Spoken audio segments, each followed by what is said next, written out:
ขอนอบน้อมต่อพระรัตนตรัยแก้วเจ้าสามประการน้อมเอาคุณพระพุทธเจ้าคุณพระธรรมเจ้าคุณพระสังฆเจ้าคุณพระอรหันตเจ้าพระอริยสงฆ์เจ้าชูตนจุองค์ได้เมตตาแผ่ปารมีมาปกเก่าเกษาปกปักรักษาครูบาอาจารย์พระมหาเถระพระเถรานุเถระเพื่อนสหธรรมิกสหพรหมจารีทุกรูปทุกองค์ปกห่มรักษาศรัทธาสาธุชนคนดีเท่าแก่อีป่ออีแม่ตั้งหลายทุกท่านทุกคนติดตามรับฟังรายการสารธรรมยามค่ำทางสถานีวิทยุเพื่อการศึกษาวิทยาลัยสงฆ์นครลำปางซึ่งออกอากาศจากวัดบุญญาวาสวิหารพระอารามหลวงโดยเมตตาบารมีของท่านพระครูอนุศาสตร์วรธรรมรักษาการเจ้าอาวาสวัดบุญญาวาสวิหารพระอารามหลวงเมตตาอนุเคราะห์สถานที่ท่านผอ.สถานีดร.จิรศักดิ์ บรรลำน้องแอมพัชริยาฟองชันตาน้องนัทสถาพรสุตาคำน้องดิวอนุพงษ์ตาจินะร่วมด้วยช่วยกันดูแลสถานีผอกอยสถานีธรรมมือสถานีของเฮาออกอากาศรายการธรรมะนะในแต่ละวันหลายชั่วโมงสถาโดยทีมงานคุณภาพทั้งหลายที่ได้กล่าวนามมาซึ่งทั้งหมดเป็นจิตอาสาที่ทำงานโดยบ่ได้ค่าจ้างรางวัลอะไรอย่างเป็นเรื่องเป็นราวเนาะบ่ได้มีค่าจ้างว่าเดือนนั้นจะต้องได้เท่านั้นเท่านี้บางทีก็มีแบ่งให้พอกหมอกพอเป็นค่าอินเทอร์เน็ตค่าใช้จ่ายค่าเดินทางก็เป็นตาดีอินดูเพราะว่าสถานีวิทยุของเฮาบ่ได้มีรายได้จากการออกอากาศแต่อย่างใดสถาบ่มีสปอตโฆษณาสินค้าอย่างต่างๆอันเป็นผลิตภัณฑ์เกี่ยวกับที่เปิ่นค้าขายกันเฮาบ่ได้เอามาทำของทางสถานีของเฮาเนาะเป็นสถานีวิทยุบริการสาธารณะบ่ได้มาทำธุรกิจฉะนั้นจึงบ่มีรายได้ในส่วนนี้ก็อาศัยคนที่มีจิตใจดีงามอยากจะร่วมด้วยกันในการสร้างคุณประโยชน์ให้กับสังคมสถานีวิทยุออกอากาศรายการธรรมะก็ดีศรัทธาญาติโยมที่เปิ้นได้ฟังธรรมะคุณภาพชีวิตคุณภาพจิตใจเปิ้นดีขึ้นนะจากการที่ได้ฟังครูบาอาจารย์หลายรูปหลายองค์ก็ย้อนที่เฮามีสถานีวิทยุเป็นกระบอกเสียงส่งกระจายเสียงไปทั่วสารทิศสถานอาตมาภาพนอกจากจะเป็นช่องทางทางสถานีวิทยุทุกครั้งที่จัดรายการก็จะได้ไลฟ์สดไปด้วยบางทีหลายคนเนาะที่เปิ้นมีประโยชน์เปิ้นเอาไปลง YouTube ฮือโดยวัดฝ่ายหินก็เอาลง YouTube ทุกตอนคนธรรมะภาคเหนือเนาะก็ญาติโยมทางเวียงป่าเปาก็ตัดต่อไปลง YouTube ของเปิ้นโดยก็ถือว่าเป็นช่องทางในการเผยแพร่ YouTube นี่เปิดเข้าไปสารธรรมยามค่ำพระมหาสมชาติก็ชมได้แล้วสถาแล้วก็ถ้า Facebook ไลฟ์ถ้าเป็นเพื่อนกันเนาะสถาญาติโยมถ้าอาตมาจัดรายการไลฟ์สดมันก็เด้งไปที่ปล่อยแม่ก็ติดตามรับฟังกันได้ทาง Facebook นะโยมแม่จิรพันธ์โมป้อสาธุเจ้าชัดเจนดีเจ้านะอีแม่วันนั้นปะกันน้อยเดียวเนาะแม่เนาะที่บนดอยพุทธศรีคีรีเด้อเสียงเบาเจ้านะเสียงอาตมาเบาจ้ะก็ว่าอย่างไรอีแม่เสียงเบาเจ้าอีหรอ ตั้งใจชุติการรอดพยัญชนะเสียงเบาไปเพราะว่ามันใช่เสียงนักพอดีว่าอันโทรศัพท์เครื่องที่ใช้ไลฟ์สดเนี่ยมันได้มีไมค์ติดมาเนาะสถาเป็นไมค์ของเป็นไมค์ของโทรศัพท์เลยบางเตื่อก็อาจจะบ่ชัดเท่าที่ควรถ้าเป็นไมค์ที่เสียบแล้วมาติดที่อกมันไกลนี่มันก็จะชัดเนาะเสียงเบาเจ้าได้ยินชัดเลยยังคุณดีแล้วเจ้าเนาะเห่งเสียงตัวเก่าเนาะบิดนี้เนาะ อ้าวศรัทธาญาติโยมไข่หัวแค่อยู่นี้วันนี้มาแตนนั่นท่านอาจารย์ณรงค์ชัยอัควโรทุกปีแวงเจ้าอาวาสวัดทุ่งทองนะซึ่งวันพรุ่งนี้นะคงจะเป็นวันที่เปิ้นจะทำการไหว้ครูเปิดไหว้ครูเปิดมีครูบาอาจารย์ถ้าเป็นเจ้าบ้านก็เลี้ยงผีครูเองกันเนาะถ้าพระสงฆ์องค์สังฆเจ้าที่เป็นมีครูบาอาจารย์ที่สืบตำรับตำรามาจากครูบาอาจารย์นะเพิ่นก็จะมีการไหว้ครูในวันพรุ่งนี้ที่วัดทุ่งตองวันนี้ก็เตรียมดาสถานที่เลยบัดได้เข้ารายการแจ้งมาที่อาตมาภาพเนอะนมัสการครับทุกป่อสถาพรน้องนัทนะสถาพรสุตาคำเสียงชัดเจนดีแล้วเนาะลูกเนาะก็จัดรายการวันนี้แตนเพิ่น18 นาฬิกาถึง 19 นาฬิกาจากนั้นก็19 ถึง 20 นาฬิกาก็จะเป็นรายการปกติของอาตมาเนาะศรัทธาญาติโยมอีป่ออีแม่ตั้งหลายช่วงนี้ฉีดพจรลงเท้านะลงเท้าลงตัว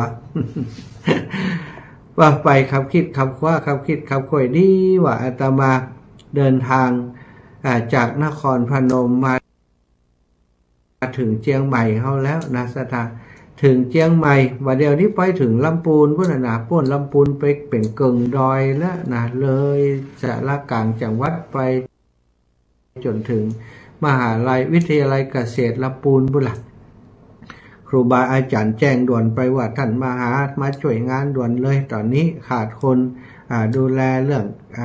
สถานที่และก็ประชาสัมพันธ์งานวางศิลาฤกษ์พุทธคยาที่พุทธมณฑลของจังหวัดเชียงใหม่ท่านอาจารย์แจ้งไปก็มีปัญหาหลายเรื่องก็คือตั้งแต่เรื่องของการขยับเวลาเนาะศรัทธาญาติโยมเวลาที่เดิมกะว่าจะถึงลำปาง15พออาจารย์เพิ่นบอกว่าวันที่15ตั้งเพวางศิลาฤกษ์ตรงกันเลื่อนเหียคนหนึ่งจะให้ครูบาอาจารย์เปิดเลื่อนก็คงเป็นไปได้ยากเพราะว่าคนหมู่มากจะมาที่นี่พระมหาเถระของเชียงใหม่สมเด็จนะพระราชาคณะจันทร์สมเด็จเรียกว่ากรรมการมหาเถระสมาคมเปิ่นก็จะมาโดยดอกสถาโอกลายเป็นงานใหญ่ผู้ว่าก็มาหลายๆผู้นำท้องถิ่นปอเลี้ยงเอียงคำหลาย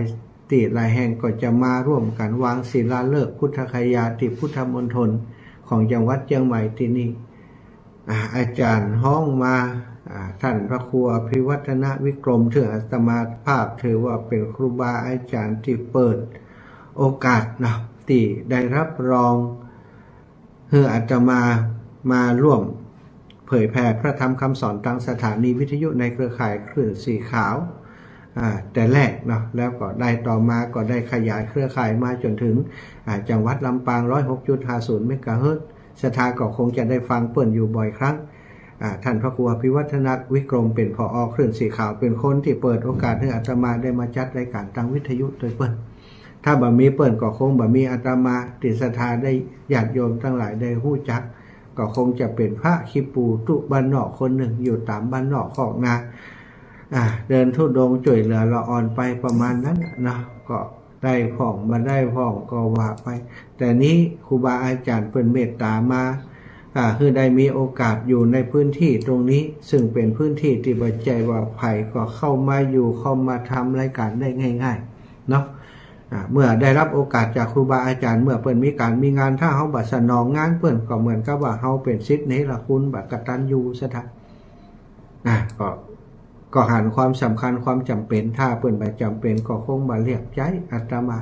ก็ได้มาช่วยงานครูบาอาจารย์ที่พุทธมณฑลปิกมาตั้งแต่วันที่10เนาะ10ได้เดินทางปิกมาที่นี่ที่วัดที่พุทธมณฑลบ้านโทกเสือตำบลได้หลออำเภอได้หลอจังหวัดเชียงใหม่ซึ่งเป็นสถานที่ที่จะก่อสร้างพุทธมณฑลของจังหวัดเชียงใหม่ซึ่งขณะนี้อาคารสำนักงานก็ดีสถานที่ต่างๆก็ดีเพิ่นก็สร้างกันแล้วสถานนะก็จะมาช่วยเพิ่นในงานวันที่15ที่จะถึงก็เกรงใจศรัทธาญาติโยมตังลำปางเนาะเป็นงานของตังเชียงใหม่แต่ไผไข่มาเอวก็มาเนื้อศรัทธาอีกป่ออีกแม่ทั้งหลาย ใครมาแอลใครมาหอมบุญใครห่วงบุญกับเพื่อนก็มาที่ผ่านไปก็มีหลายการหลายงานที่ประชาสัมพันธ์บอกไปจะบอกบุญเรื่องนี้แหมก็เกรงใจเนาะเปิ่นวางศิลาฤกษ์ก็ยังมีเจ้าภาพมีอย่างที่เปิ่นช่วยกันอยู่แต่ศรัทธาญาติโยมโอ้อีแม่อยากจะร่วมสักเล็กสักน้อยอีนี่ก็เป็นอย่างนึงแต่สำหรับงานของอาตมานั้นไหนๆก็อู้แล้วก็จะขยับเลื่อนไปเนาะหลายคนก็ยังไม่ได้ฟังกันแต่หลายคนก็ยังสับสนอยู่โอ้ตกลงจะเป็นวันใดแต่อีแม่ได้ยินว่าวันที่14แห่มก้าอีนะเนาะตีเลื่อนไปจากวันที่15ก็คือเป็นวันที่22ซะนะ22นี้จะเป็นการร่วมมิตรของครูบาอาจารย์เปิดครูบาอาจารย์พระผู้รักผู้ใหญ่ในคลื่นสีขาวเพิ่นจะไปร่วมบุญด้วยอาตมาภาพถ้าอาตมาบ่เลื่อนไปเพิ่นก็ไปบ่ได้ก็เลยต้องเลื่อนคือเพิ่นเลื่อนไปเป็นวันที่22เวลาบ่ายโมงเป็นต้นไปบ่ายโมงถึง3โมง4โมงเนาะซะนะขยับไปได้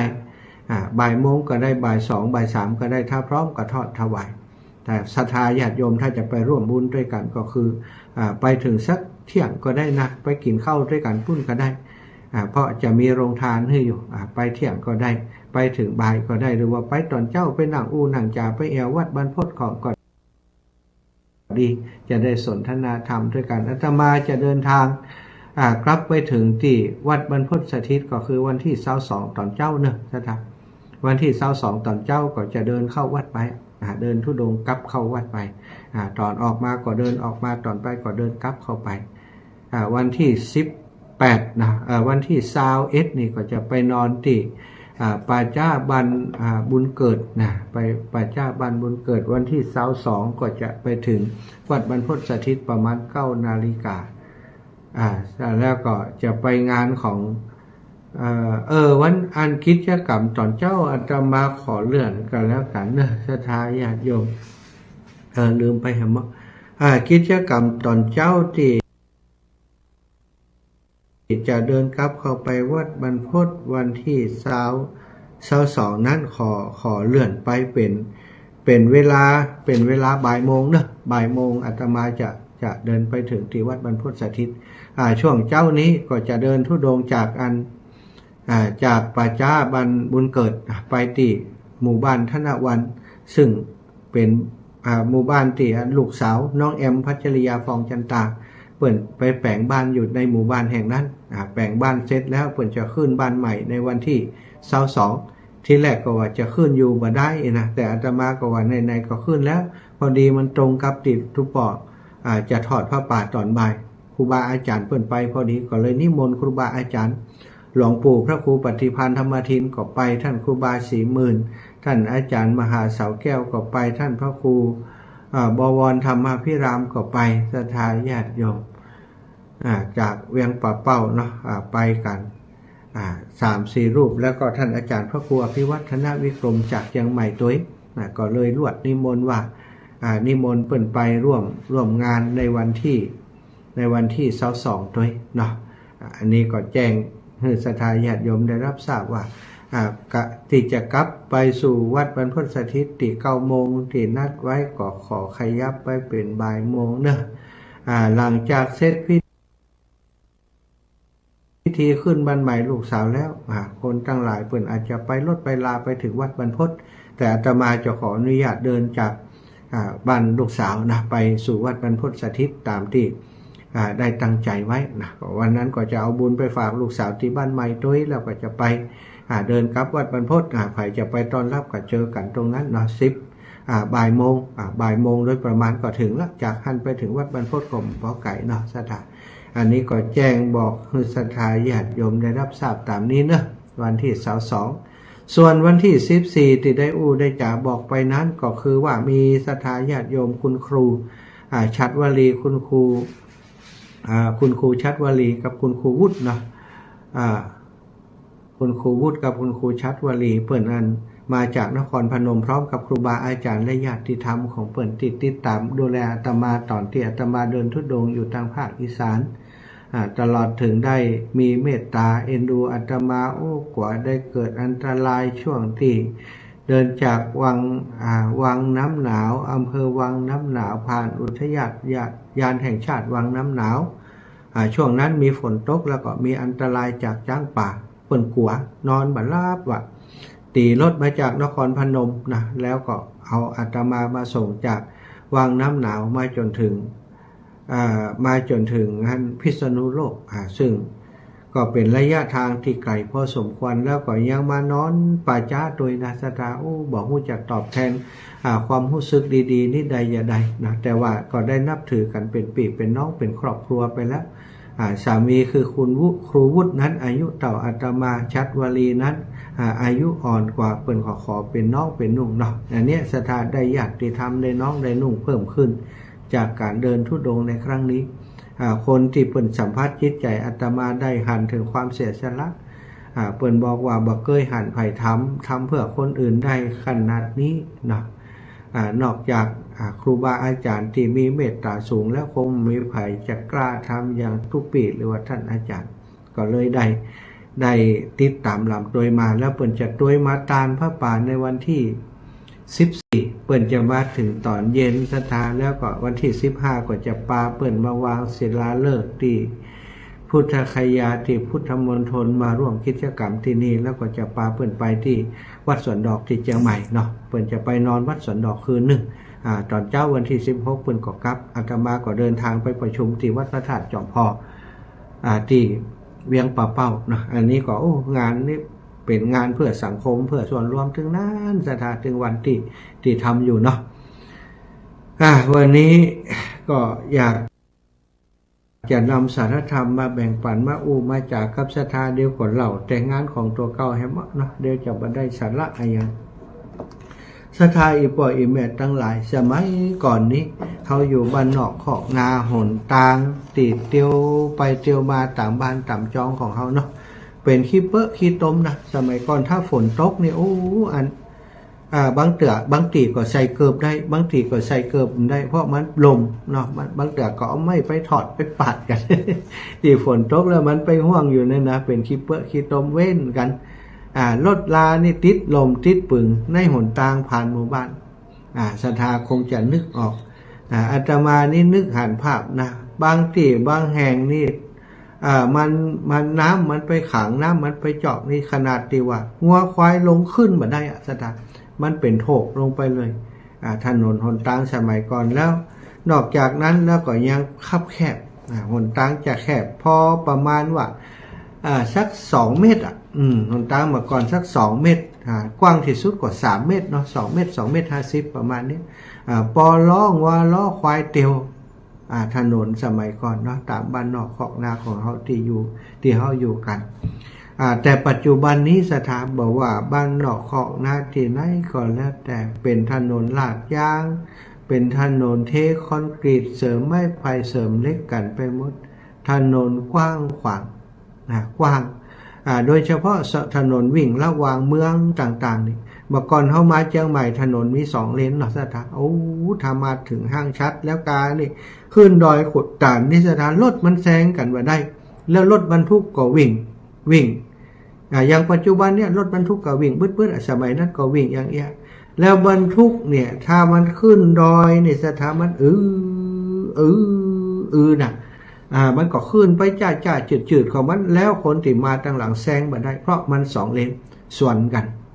ลงมาก็รถกัดยาวเหยียดถ้ามาถึงห้างชัดแล้วมันก็รถติดยาวเหยียดไปจนถึงขุนตาลควรจะป้นขุนตาลลงดอยได้สถานมาเชียงใหม่ครั้งหนึ่งนี่3-4 ชั่วโมงกว่าจะถึงเชียงใหม่วันค่ำถ้ามาธุระเชียงใหม่ถ้ากลับลำปางก็คือวันค่ำอันนี้คือปัญหาในสมัยก่อนแต่ณปัจจุบันนี้สถานถนนหนทางต่างๆได้พัฒนาขึ้นมากว้างขวางเป็น4 เลนแซงกันผู้พระไปกันแป๊บเดียวก็ถึงลำปางไปทางเชียงรายก็เช่นเดียวกันไปทางเชียงรายไปทางที่อื่นถนนเชื่อมและบางจังหวัดส่วนใหญ่ณปัจจุบันจะเป็น4 เลนและขอบหนทางขอบถนนนี่ก็กว้างเดินขอบถนนได้สบายมากรถบางทีนี่รถเครื่องนี่วิ่งสวนเลนคน เลนซ้ายเพิ่นวิ่งคือสำหรับวิ่งไปบางคนนี่สวนเลนเพิ่นมาเลาะข้างทางมาเนี่ยบางคนนี่มักง่ายก็มีเนาะกว้างขวางขึ้น ถนนกว้างขวางขึ้นไอ้อย่างสะดวกสบายขึ้นสถานแต่ดูเหมือนว่าชีวิตของคนเฮานะยิ่งถนนกว้างต่อใดยิ่งไอ้อย่างเจริญต่อใดคนก็ใจแคบใจหินใจแคบใจน้อยเป็นคนคับแคบนักขึ้นตรงกันข้ามนะสถานตรงกันข้ามประเดี๋ยวนี้ก็ตรงกันข้ามอย่างอีกถนนหนทางกว้างขวางสะดวกสบายแต่ทำไมคนเฮาแทนที่สะดวกสบายแล้วเหมือนกับว่าจิตใจดีงามจิตใจกว้างขวางเหมือนกับถนนหนทางที่มันกว้างออกไปสะดวกโยทินออกไปแต่กลายเป็นว่ามันบ่ยังอันเนาะทุกวันนี้ศรัทธาญาติโยมเฮาจะหันเหตุการณ์ต่างๆเกิดขึ้นเป็นหลายๆกรณีเป็นคดีเกิดขึ้นหลายๆกรณีเกี่ยวกับการใช้รถใช้ถนนเนี่ยถนนจัดกว้างแต่ว่าแต่ละคนก็เหบหิ่งจนลืมเรื่องของความปลอดภัยขับรถไปเฉียวไปชนไปทุบไปตั้มกันด้วยความที่เป็นซีเลนเดี๋ยวก็บางคนก็โยกซ้ายโยกขวาโยกซ้ายโยกขวาคนที่มันเอกมาเล็กเกเรหรือว่าคนที่หันแก่ตัวทั้งหลายมักจะเป็นแบบนั้นซะดังเฮาเลยได้หันว่าโอ้มันจริงๆแล้วเนี่ยอันถนนมันสะดวกขึ้นมาได้หมายความว่าจิตใจของคนเรามันจะดีขึ้นโดยถนนหรือว่าความเจริญทางวัตถุนะทางวัตถุยิ่งเจริญต่อใดกลายเป็นว่าคนยิ่งจะหันแก่ตัวนักต่ออันคนติดรถดีรถงามรถแห้งก็จะเล่งจะไปนะจะตาเบียดเอารถตีเปิ่นบ่ค่อยแห้งค่อยยั้งนี่บีบแต่ไหลเปิ่นพ่องไอ้ยั้งเปิ่นพ่องอันนี้แสดงถึงว่าความมีน้ำจิตน้ำใจของคนนั้นมันน้อยลงความสะดวกสบายนั้นมีจริงแต่ว่ามันบ่สามารถช่วยให้คนเฮานี่พัฒนาทางด้านจิตใจมันได้ไปได้นักกว่าเฮาจะหาความขัดแย้งที่เกิดขึ้นทุกมุมโลกเพราะความใจแคบเพราะความบ่เข้าใจของกันและกันศรัทธาสิ่งต่างๆเจริญขึ้นแต่จิตใจของคนท่านอาจารย์พุทธทาสบอกว่าโลกมนุษย์ที่มันเจริญตั้งแต่เพียงด้านเดียวเพียงด้านวัตถุแต่ด้านจิตใจมันเจริญมันเป็นแต่นะศรัทธายิ่งวัตถุเจริญต่อใดมันกลายเป็นส่วนทางครับความเจริญด้านจิตใจของคนนี้จะเจริญน้อยลงเจริญช้าลงจะต่ำลงคนนี่ทุกวันนี้จะมีความอดทนน้อยนะมีความอดทนน้อยมีความอดทนสั้นโดยเฉพาะลูกหลานของเฮานะศรัทธาญาติโยมอีพ่ออีแม่ทั้งหลายนี่ก็ยังว่าพอจะมีความอดทนเนาะแต่ละอ่อนบัดเดียวนี่นะศรัทธาบ่ค่อยมีความอดทนอย่างขี้โคตรขี้มิงจะเอาอย่างใจจะต้องหู้ได้อย่างใจจะต้องได้เร็วๆศรัทธาจะได้หันอยู่ตลอดเวลานะว่าเดี๋ยวนี้โอ้ละอ่อนตอนแตนตั้งหลายนี้เป็นบ่เหมือนสมัยก่อนนี่กว่าพ่อกว่าแม่เชื่อฟังพ่อแม่เชื่อฟังครูบาอาจารย์แต่ละอ่อนบัดเดี๋ยวนี้เพิ่นบอกว่าบัดเดี๋ยวนี้ยุคอันชีวิไลยุคสมัยมันเจริญแล้วต้องตันสมัยต้องอย่างอันอย่างอีสปะสเปดซะพ่อแม่สั่งสอนยังบ่ได้แล้วก็กลายเป็นว่าบ่ฟังเพราะบ่ฟังแล้วปัญหาต่างๆที่เกิดขึ้นในสังคมเนาะเด็กๆปัจจุบันนี้ซะมีท้องก่อนวัยเรียนก่อนนักนะวันนี้ดูข่าวหนึ่งละอ่อนม.2 เปิดจับได้แล้วม.2 ว่าเอาลูกเกิดลูกมีท้องก่อนวัยนั่นแหละก่อนในวัยเรียนนะในวัยเรียนก่อนวัยอันควรอยู่ม.2 อยู่เกิดน้องน้อยออกมาเอาไปทิ้งข้างบ่อข้างอันบ่อเกลอะหรือว่าข้างบ่อส้วมสันทัดโอ้เป็นตาดีดูอินดูน้องน้อยบอกว่าน้องน้อยตายคำตายนะหันข้าวกับปัดนี่มันบ่อยากจะหู้อย่างนักกว่านั้นสถาหู้แล้วมันเจ็บปวดนะแต่สังคมมันเป็นอย่างอีสถาความขัดแย้งของโลกของเฮายิ่งเจริญมากต่อใดความขัดแย้งก็นักขึ้นความวุ่นวายก็นักขึ้นทุกวันนี้เราจะหาเรื่องความขัดแย้งในหมู่บ้านในชุมชนสมัยก่อนอยู่กันม่วนนะจ๊ะแต่ปัจจุบันนี้เกิดความขัดแย้งในหมู่บ้านชุมชนบางเตื่อบ้านเล็กๆเนี่ยแบ่งกันเป็นก๊กเป็นเหล่าเผ่าเป็นพัน เพราะอย่างเพราะแย่งชิงตำแหน่งกันใน ในเรื่องของอบต.ก็ดีเรื่องนายกก็ดีเรื่องผู้ใหญ่บ้านผู้นำก็อย่างเลือกตั้งผู้ใหญ่สมัยก่อนนี่หาคนมาเป็นผู้ใหญ่ยากแต่ยากนักยากหนาเพราะไอ้อย่างสถาบันกรนี่ค่าตอบแทนมันน้อยแล้วตำแหน่งผู้ใหญ่บ้านโอ้ลำบากนะสมัยก่อนนี่นะงัวหายควายหายก็ต้องตยหาผู้ใหญ่บ้านนี่จะต้องเป็นนักเลงพอตัวเป็นคนที่มีน้ำจิตน้ำใจพอตัวคนอย่างอันส่วนใหญ่จะบัดแสดงตัวว่าอยากจะเป็นผู้นำใกล้อย่างการนี่สมัยก่อนถ้าเปิ่นเลือกตั้งผู้นำถ้ามีไผเป็นผู้ใหญ่บ้านเปิ่นไปขอเอานะขอเตอป่อเลี้ยงขอเตออ้ายไปเป็นผู้ใหญ่บ้านหมู่บ้านปากันมาขอจ่วยกันขอนะครับบางเถื่อก็ฮับบางคนก็อาจจะบ่ฮับบางคนฮับก็ทำหน้าที่ไปแต่ปัจจุบันนี้สถานมีการเลือกตั้งแบบประชาธิปไตยสมัครสมัครไปหมู่บ้านหนึ่งนี่คนประมาณ 300-400 คนเนี่ยสมัครผู้ใหญ่บ้านเป็น10 คนเอาละ10 คนก่อนเลือกกันอย่างใดกันนี่บอกก่อนเป็นผู้ช่วยผู้ใหญ่บ้านด้วยกันพอผู้ใหญ่บ้านเกษียณไปปุ๊บมาผู้ช่วย 3-4 คนเคยทำงานด้วยกันแต่พอมาคัดเลือกตั้งเป็นผู้ใหญ่ต่างคนต่างอยากเป็นเอาละคำนี้นะสถาเคยทำงานกินซุกกินยิบด้วยกันหาเสียงกระโจมตีกันละนี่บ้านนั้นเสียอย่างอันนั้นเสียอย่างอีเฮานี่ดีที่สุดเรียกเฮาเถอะนะญาติพี่น้องก็ผสมลงเข้าไปเอามาสถาเลือกตั้งได้ผู้นำเรียบร้อยแต่ว่าผู้นำก็อยู่ลำบากทะเลาะเบาะแว้งกันพิษทัวกันบ่เชื่อฟังกันสปะอันนี้คือสิ่งที่สังคมปัจจุบันนี้เป็นอย่างอีพ่อแม่ทั้งหลายนี่ก็คือปัญหาที่ใกล้ตัวเฮาที่สุดนะ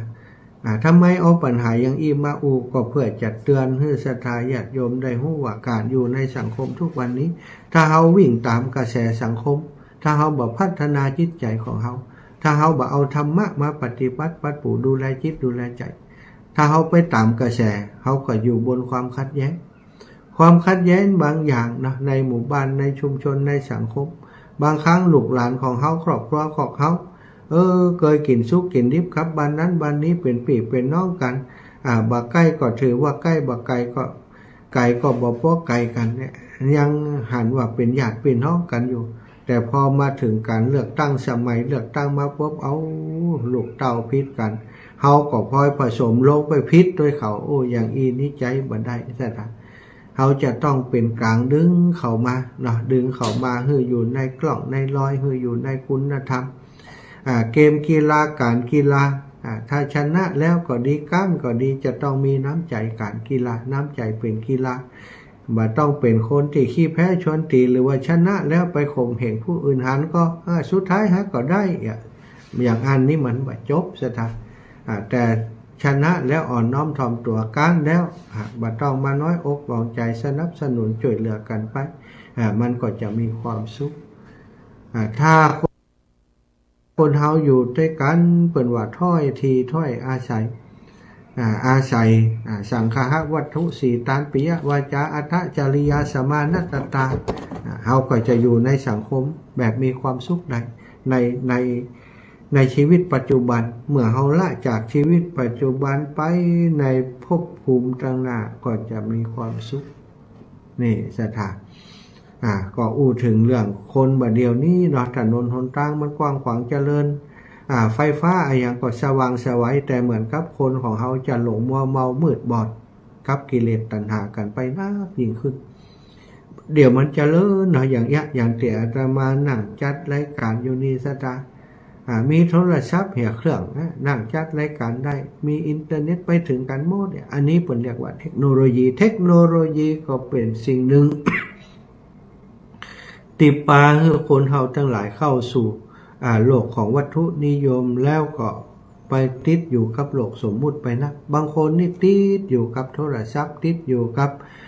มือถือจนบ่มีชีวิตจริงอยู่กับปัจจุบันบางคนพอบ่ยะให้ใส่สวนหนัวก็เล่นเกมเล่นพอเทศพอเฟซพอไลน์จะไปตรงไปดาวเสียเวลาไปเห็นแล้วบ่ได้ไปแล้วขวายแล้วค่ำแล้วฝนตกแล้ว ก็เป็นปัญหาถึงละอ่อนถึงคนใหญ่ปัจจุบันนี้อันนี้เรียกว่าความเจริญทางวัตถุถ้าเฮาฮู้บัดเท่าบัดทันมันก็เป็นธาตุของมันซะทั้งเนาะเป็นธาตุของมันบัดใจว่าใจมันไปชะคำมันใจเฮาไปเนี่ยบางคนก็หากินตั้งโทรศัพท์หากินตั้งสื่ออิเล็กทรอนิกส์เนี่ยซะทั้งมีแอปโทรศัพท์อยู่แอปธนาคารอยู่ในนี้เนาะซื้ออย่างก็ง่ายบัดเดียวนี้ก็มีการโฆษณาขึ้นมากองเขาพออย่างหนึ่งนี่ป๊อปติ้งตองเข้ามามันหู้อย่างใดว่าเขาอยากได้อันนั้นนะบางคนทนกับความยั่วยวนของการโฆษณามันได้ก็ซื้อของมาตรงปกผอมตรงปกผอมตรงปกก็คือได้ของที่มันจริงตามที่โฆษณาบัดตรงปกก็คือเอาของอย่างบ่ฮู้โฆษณาว่าอันเครื่องเสียงอย่างดีอย่างนี้พอส่งมาเป็นการน้ำชากาแฟน้อยๆซะได้เขาก็แยกกันไปทั่วเป็นเรียกว่าหลอกลวงคนหลอกลวงคนที่ฉอกโกงกันก็มาตั้งสื่อสิ่งที่เรียกว่าความเจริญทั้งนั้นเนาะคือระมัดระวังแต่เจ้านี่ได้ยินข่าวเรื่องของคนเฒ่าอยู่ตั้งบุรีรัมย์บุญนะอีปอยอีแม่ตั้งหลายเราอยู่จะขึ้นรถไปในเวียงไปอย่างบอกว่าเนาะอยู่ข้างทางท่านมีรถเก่งผ่านมายายจะไปไหนจะไปในเมืองวะจะไปธนาคารในเมืองหนูก็จะไปในเมืองพอดีไปด้วยกันยายไม่ต้องเสียเงินวะเอาเปิ่นขึ้นรถไปแล้วก็สุดท้ายก็มอมยาเปิ่นหลุดทรัพย์มดตัง200,000สร้อยทองอะไรยังเอาไปหมดซะทั้งเอาไปแล้วก็ชั่วเปิ่นไว้ข้างทาง2 เดือนสืบค้นจนปุ๊บตอนนี้นะปุ๊บปะคนที่กระทำแบบนั้นแล้วตอนนี้ก็โดนสอบสวนโดนอะไรอย่างอยู่เนี่ยศรัทธาญาติโยมจะไปประมาทนะคนเฒ่าคนแก่เรื่องการเงินการทองนี่คือลูกคือหลานจะไปฝากเงินธนาคารจะไปปุ๊บไปอย่างอันตรายนะสร้อยคอสร้อยแหวนเงินค้ำอย่างต่างๆจะไปอวดนะถ้าอยู่ในสังคมที่จะต้องใส่จะต้องหยังก็ต้องหู้จักใส่หู้จักถอดมันจะว่าไปตรงไปนาก็ใส่เส้นตะปุ๊บตะปั๊บไปดิมดีก็จะเป็นสิ่งที่ทำให้ตัวเฮานี่ได้จบชีวิตลงก็เป็นได้นะคนบัดเดียวเนี่ยใจดำเอามาฮิตสถานใครได้ตัง2-3 ปันนี่ค่าบั่นคอเพิ่นยู่ลงดอยเพิ่นอันนี้ก็เป็นข่าวที่ทางลำปางเมื่อ 2-3 วันก่อนละอ่อนอายุ17ได้นี่ใจเหี้ยมโหดนักขึ้นเนาะอันตรายในสังคมรอบข้างความเจริญปัจจุบันนี้นะยิ่งวัตถุเจริญเท่าใดใจคนรู้สึกว่ามันจะต่ำลงนักต่ออันเหมือนกันให้ระมัดระวังกันเนาะมีสติกับการเป็นอยู่ของเฮาทุกวันวันเวลาผ่านไป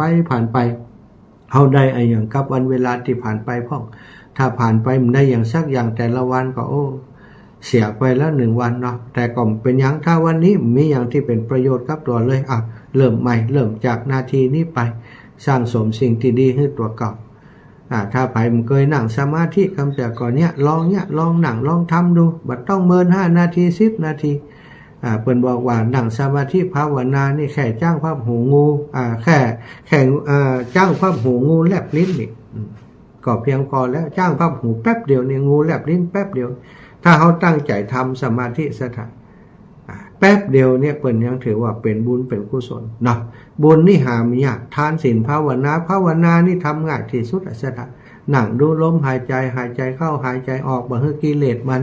มายั่วยุเฮาให้ลักโลภโกรธหลงได้อันนี้เรียกว่าภาวนาภาวนาคือฮู้จริงหันจริงกับสิ่งที่เคลื่อนไหวอยู่ในร่างกายของเฮาพัฒนาให้จิตใจเฮาเจริญมันจะได้เจริญไปตามวัตถุที่มันเจริญเนาะถ้าเฮาพัฒนาตั้งจิตตั้งใจก็อย่างที่ว่านะเหตุการณ์ต่างๆที่เกิดขึ้นกับโลกใบนี้เพราะจิตใจของคนคับแคบถนนหนทางกว้างขวางมีไฟฟ้าสว่างไสวแต่คนจิตใจคับแคบมีความมืดมนอนทกะอยู่ในจิตในใจก็ใจบ่ได้เนาะเอาแล้วศรัทธาญาติโยมขอพอนาฬิกากำนะ18:43 นาทีไผขึ้นเติงหาท่านอาจารย์ น่าลงชัยอัคควโลก็โทรมามาจ่าเนอะฝากความคิดถึงไปหาท่านอาจารย์เพิ่นได้เนาะ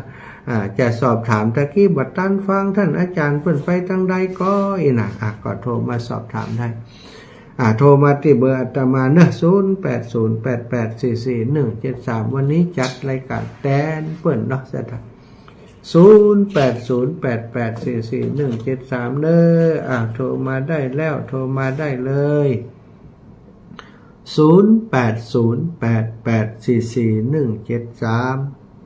0808844173มาแล้วคนลำพูนมาใส่แรกเลยเอาไปแอวด้อยตีก่อนวันก่อนมันหันภาพด้อยตีเป็นหมดพุทธมณฑลแล้วปิกมาแล้วปิกมาตอนนี้มันตกนะอากาศเป็นอยู่วันนี้11แม่เอ้ย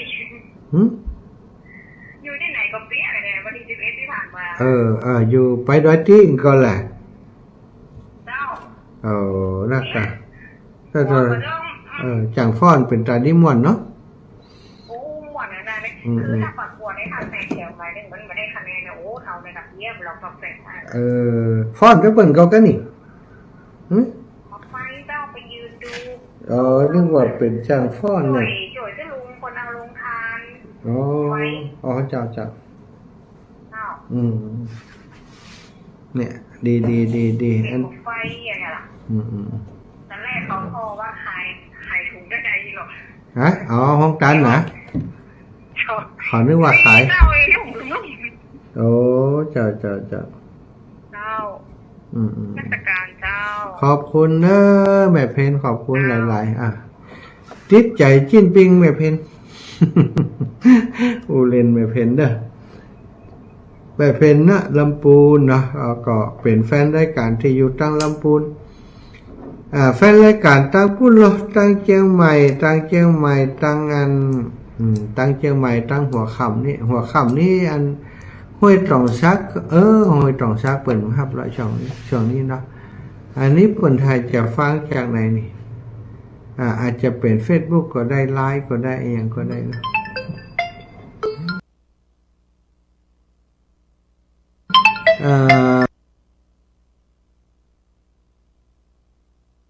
6782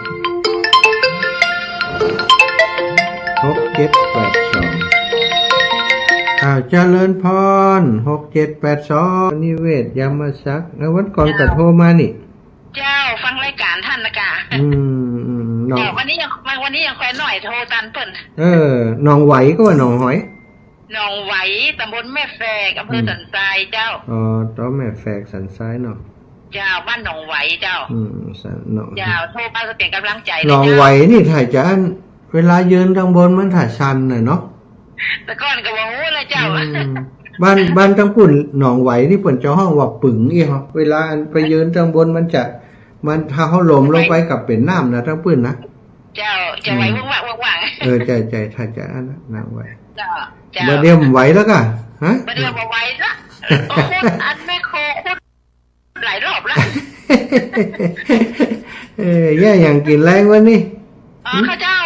อยากตำน้ำพริกเจ้ากินแล้วเข้านอนแล้วนี่ปัดเท่าโมสังโคใหญ่ไปการเจ้าถึงที่กะไปอันมันมีการอย่างนั้นเข้า5-6 โมงกับอาบน้ำสวดมนต์ไหว้พระแล้วก็เข้านอนนะกะที่อยู่ตัวเองกะนั่นฟังต่ออันนี้ของวัดฝ่ายหินก็ออกเดี๋ยวนี้อันอยากขึ้นสีขาวไว้เจ้า104104น่ะของวัดฝ่ายหินนี่กะเจ้าแม่ละเจ้าวัดฝ่ายหินท่านอาจารย์เนี่ยล็อกสัญญาณลำปางไว้โลนี่อาจารย์พระครูสมุวิสุวัฒน์วรกิจโจครูบาอาจารย์เจ้านมัสการเลยเจ้าอยู่ดีมีสุขขอบคุณอีแม่เจ้าสาธุเนยบุญหักษา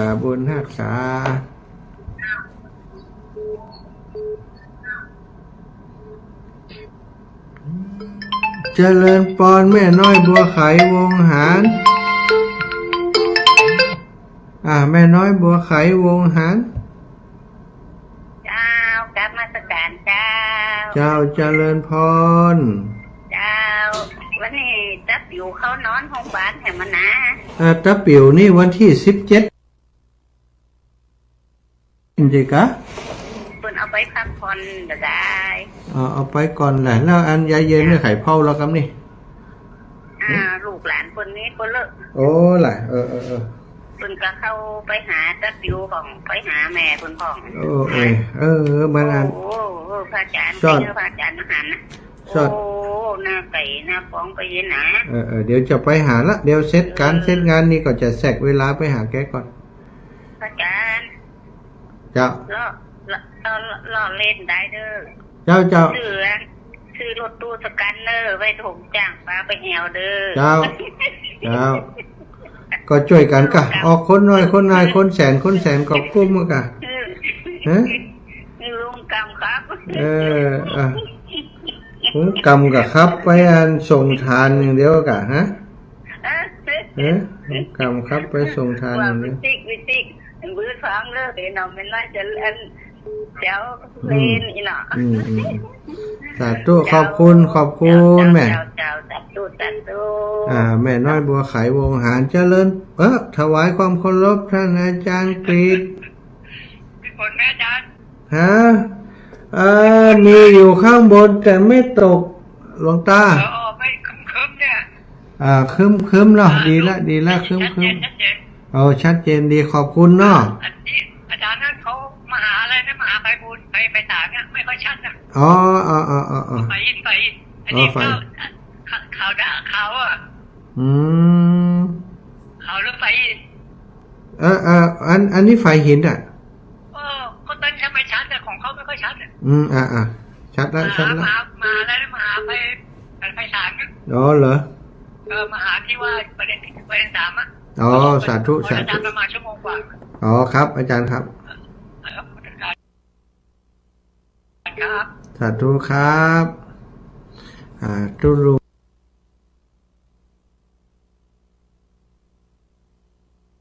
งกิจเจริญปอนแม่ลายต่างถิ่นเล่านึกว่าลืมกันไปแล้วจำเบอร์ได้อยู่กะจำเบอร์ตุลูกได้อยู่กะคิดถึงอยู่น้อยหนึ่งบ้านใหม่แล้วหรือยังยังอยู่กว่าเปิ่นแล้วก่อนได้นี่ถามนี่ถ้าแล้วก่อนได้ไปขึ้นด้วยเปล่านะถ้าเปิ่นแล้วก่อนก็ได้ไปขึ้นด้วยเปล่านะแล้วหู้แล้วยังเปิ่นเลื่อนไปวันที่22น่ะหู้แล้วก็แล้วค่ะฮะรู้แล้วก็จะทุกวันไปลืมนะไทยแม่ขาดนี่ให้เลยนะให้แตกออกเลยนะชวนแบบเรียนตะกี้เรียนมางานชบนี่ตอนนี้มีงานชบมอกูตีกูแหงอินดูสมาชิกสมาคมปะตุ๊เนาะขับนาว่ากันไปดูแลกันไปแม่บุญรักษาแม่นะวันแหมที่วันมาลำปางแหมกี่วันละแม่เดี๋ยวจะไปแม่หวกอยู่นี่แม่หวกวันที่18จะไปนอนแม่หวก19เพิ่นมีงานเด้อแม่หวกแม่หวกนี่อาจารย์ใหญ่ท่านพระครูเพิ่นนั้นได้รับราชทินนามเป็นพระครูนะครับแล้วก็เป็นเจ้าคณะตำบลในฉลองเจ้าคณะตำบลโดยเจ้าพระครูโดยเองอ่ะจะมาลำปางนี่ที่ก็แแม่วันถึงนั่นน่ะ99เจสินะคะว่าได้มั้ยเนาะสาธุว่าเช้ามาอยู่จะอยู่ลำปางนะคนลำปางอย่าอยู่ลำปางเจริญพรโยมแม่วันนาเจ้ามาสการเจ้าอยู่จังไหนเจ้าวันนี้เจ้าอีแม่อยู่อันพุทธมณฑลน่ะแม่ช่วยงานครูบาอาจารย์จนแล้วพวกกะยังไม่ได้เนี่ยเขาเจ้าก็มาหาหมอจังไหนอีแม่ถึงจังไหนแล้วล่ะมาถึงพุทธเจ้าแล้วจ้ะนอนเพ่ก็แม่นอนบ้านลูกสาวเจ้าถึงเชียงใหม่แล้วเนาะพี่แม่โรงพยาบาลอย่างมหาราชกะมหาราชนะเจ้าดีโรงพยาบาลมหาราชนี่หมอดูแลดีไหมคนนักคนทำเรียนกันยาจำคำเดี๋ยว เดี๋ยวแม่ตรวจแล้วกะตรวจแล้วหมดแล้วจ้ะอ๋อปลอดภัยจะปิดจ้ะอ๋อแล้วก็ปิกวันผูกปะกะวันที่15จ้ะอ๋อ15ล่ะ15นี่เขาอยู่เขาอยู่นี่อยู่15 16เขาก็จะเข้าไปนอนวันสวนดอกโทรนี่มันบัดตานเพิ่นเนาะคือคนอื่นเพิ่นโทรเพิ่นจะได้นั่นเอามันเมินเอาโทรเจ้าได้กันดีกันเนาะแม่เนาะสาธุบุญรักษาแม่เนอะจ้าแม่วรรณาสุริยะรังสีขอให้แม่สุขภาพพรรณนามัยแข็งแรงนะแข็งแรงแม่น้อยทาอาสาเดี๋ยวรอบ2เด้อรอบ3รอบ4อาจารย์วันนั้นใส่ว่านี่ล่ะคนว่าเฮ้ยท่านสมศักดิ์เอาแกนมาแม่วันนี้ด่าหัวอีกฮะคนด่าหัวเพิ่นว่าใส่กูคนเดียวกูอ๋ออาจารย์นรงค์ชัยมันจะวันน่าใช้นรงค์ชัยแม่คนบอกแม่ตะกี้ภาคว่าเพื่อทานดินเนอร์อีกเจ้าแม่คนแม่โทรไปหาเพิ่นแม่บอมเพิ่นดินเนอร์เนี่ยอาจารย์คือแสนแล้วอีกเจ้าสาธุแม่บุญรักษาเนอะเจ้าเขาบอกแม่โทรหาเพิ่นกี้อ่ะดีหู้ข่าวหมดเลยนี่เจริญปอนแม่นวลยอดคำปานโยมแม่เจริญปอนเจ้าไว้สาเจ้าพี่ถึงแต่เจ้าแล้วกันเจ้าถึงสักบ่ายโมงป่ายนี่ค่ะแม่เลยไปได้หันกันจ้ะโอ้โหอีแม่คนนักหลายแต่วันนี้แม่ก็ถึงยังว่าหายจนนี้ไม่เดียวนี่นะนะนี่เขาเป็นโควิดกันนะแต่มื้อนี้นะนะมันจะหายไปไหนเตือนนะแม่ถ้าร่างกายอ่อนแอก็โจมตีเขาวันนั้นแม่เลยไปที่ไหนพวกเป็นว่าเนาะอยู่ของแม่เงียบจ้ะวันหน้าเนาะป้ากันเนาะเจ้าโยมแม่ถึงได้ปักมันต้องห่วงเนี่ยมาเขาก็ไปคนเดียวเนี่ยถ้าเขามีเวลาก่อนวันหน้ามาเอวก็ได้เนอะเจ้าอีแม่จะสาธุเอาไว้สาธุ โยมแม่อยู่บ้านกำแพงหินเนาะโยมแม่นวลเทพเสด็จลูกบ่าวเพิ่นเป็นผู้เจ้านะสัทธาแต่ว่าเสียชีวิตเมื่อยังหนุ่มละถ้ายังอยู่นี่พุ่นเจ้าคณะอำเภอเจ้ารองเจ้าคณะพุ่นเป็นพระสงฆ์องค์สังฆเจ้าที่มีความรู้มีความสามารถโรคภัยไข้เจ็บได้พรากเพิ่นจากอีแม่ไปได้นับถือกันเป็นลูกเป็นเต้าได้ลูกตู้แตนอีหล่ะขอบคุณกับโยมแม่เนาะเพิ่นก็จะแปลงวิหารวัดบ้านเพิ่นนะตุลุงแดงก็ไปอุปถัมภ์อยู่ก็ขอบคุณทุกท่านทุกคนเนอะโดยเฉพาะคนที่ติดตามทาง Facebook ไลฟ์หลายท่านหลายคนวงดนตรีเน็ตซาวมิวสิกนะคุณจัดแม่จันจรัตน์นะกรวิทย์สิทธิหารแม่บัวรวยแรงจริงก็เข้ามาชมหลายท่านหลายคนทุกท่านทุกคนก็ขออำนวยพรให้ได้อยู่ดีมีสุขอายุมันขวัญยืนเนาะกระเดียวก็จะพบปะกันในชั่วโมงที่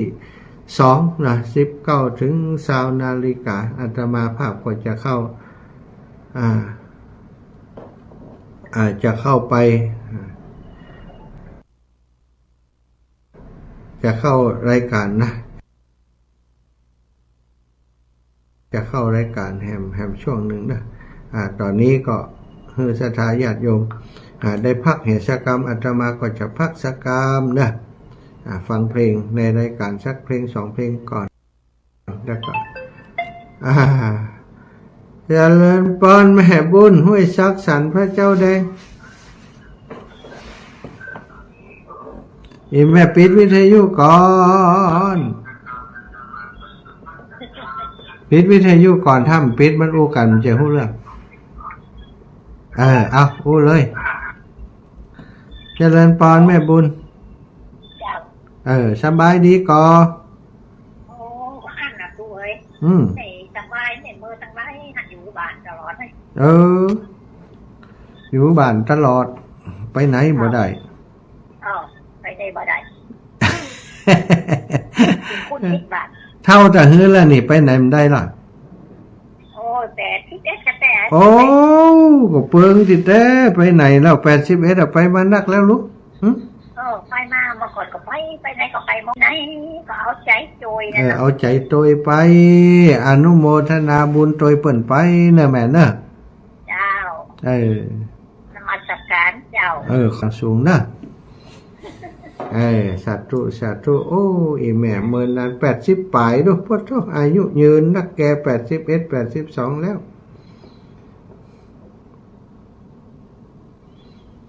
ศรัทธาญาติโยมเท่าแก่อีป่ออีแม่ตั้งหลายเนอช่วงนี้จะพักสักกำสักแป๊บไผ่มันต้องโทรมาแต่อินดูอัตมาจริงจะขอพักสักปลาแลบแป๊บหนึ่งเดี๋ยวก่อยโทรมาเนาะแอคเลือกแบรนด์ดังนกแท้เดี๋ยวก่อยโทรมาเนอ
ดับล้างโลกีพ่า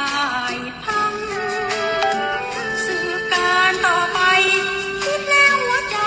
ก็หนาวเสียดังหนุ่มสาวรุ่นหลังจะมีใครฟังพระเทศน์กันเล่ายิ่งนางระฆังวังเวงมาสาธุชนเจ้าข้าได้ยินระฆังระฆังเสียงเย็นระฆังแผ่นเป็นร่มเงาริ้วแผ่วมาเบาๆเสียงพระคุณเจ้าท่านสวดมนต์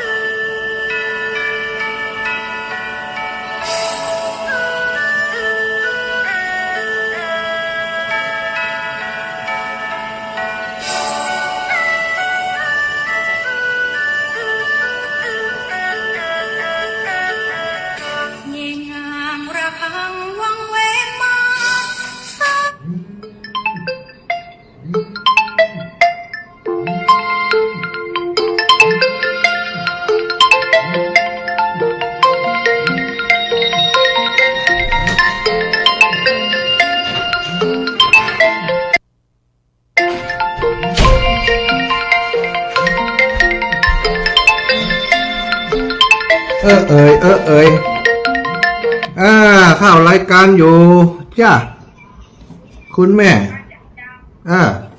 มันดูพี่แม่จะไปแม่หารถนี่ละเอาไปส่งแล้วตอนเย็นไปส่งละไปหันเอาหมอนมีเอาผ้าห่มไหมผ้าเปลี่ยนไหมเหรอนอนตอนดึกลูกเขาหับกันนอนอย่างไรวะจะกินยังระวังพักลากแข่งพักฝังเอาทั้งสองยังไม่พอวันผูกทำได้กินได้ก็เพิ่นมากันกินแม่กับหมอไปนะเอาไปแม่หมอไปเอาไป หลัง เพราะว่ามันนั่นต่างบ้านต่างเมืองเพิ่นมาหืม แต่บ้านเฮายังแควนกันเนาะก็ลูกปลามันซื้อเฮ็ดมาใหม่นี่นะให้ถอดแม่พระเจ้าเป็นแกงเฮือกนี่นะกำนี่นะอันอีแม่ไปกี่โมงอ่ะบ่ายนัดขอบ่ายบ่ายเอาไปได้ตอนบ่ายนี่ตันอ่ะถ้าเอาไปตอนบ่ายนี่ได้กะถ้าตอนแรงนี่เพิ่นมาลำตันอ่ะบ่ายได้ไปแรงนี่ไปอยากกินตันอย่างเราจะไปบ่ายอ่ะไปบ่ายนี่กะบ่ายก็แจมไปเถอะใครแย่อย่างก็แย่เถอะตั้งแต่นอนหลับแม่แล้วเดือนนี้นะเดือนนี้เข้ารายการเดือนนี้เดี๋ยวไปเข้าเนาะอันวันที่22นะต้องเตรียมเนี่ยพอดีที่แรกว่าจะเนี่ยอย่างก็เอาไปเอามาครูบาอาจารย์หลวงปู่ท่านอาจารย์เปิ้นพ่อเปิ้นไปเฮ้ออีนะวันที่22ขึ้นบ้านใหม่อีน้องเครื่องความสึกน้องมันหวานไปเนี่ยลาบจีนกับนึ่งฟ้าใช่นี่จะอู้เรื่องอันขวาสืบชะตายังมาอู้เร็วเหรอมันเร็วยี่อย่างวันที่22เพื่อนเอาอีกดตันกะเขาเอาใหม่ที่ไหนไว้ว่างเหรอเดี๋ยวจะเฮือลุงกำขอพ่อฮือแต่ว่าแม่พ่อเรื่องคว้าเนาะเดี๋ยวจะบอกป้าแก้วลุงกำขอฮือโอเคเข้ารายการก่อนปิด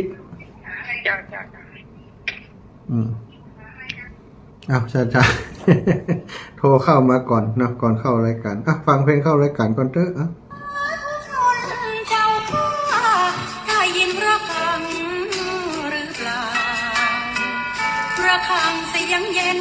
ระฆังแค่เห็นเป็นรูปเงาริ้วแผ่วมาเบาๆเสียงพระคุณเจ้าท่านสวดมนต์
บูชา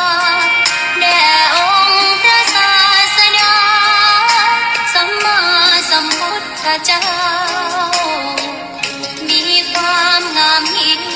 ยบไม่เปรียบเทียบเขาเทียบเราใครมองไม่งามช่างเขาแต่เจ้า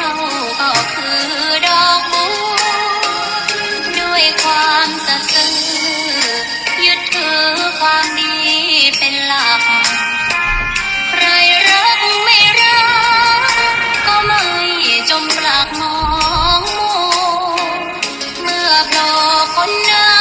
ำก็เห็นความงามในตัวไม่ยึดติดใน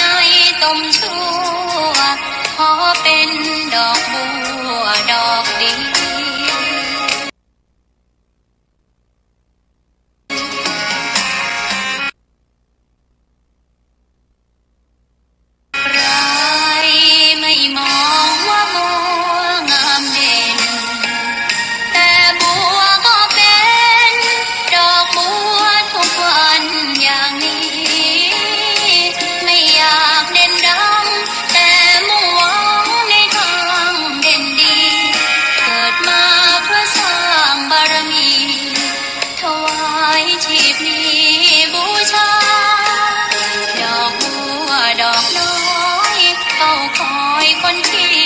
บุญมาโอบเอื้อเกื้อกูลรู้ค่าของบุญเก็บบัวขึ้นมาเพื่อสร้างความดีและสร้างบารมีดังว่าใช้ดอกบัวนี้บูชาพระสัมมาสัมพุทธพระองค์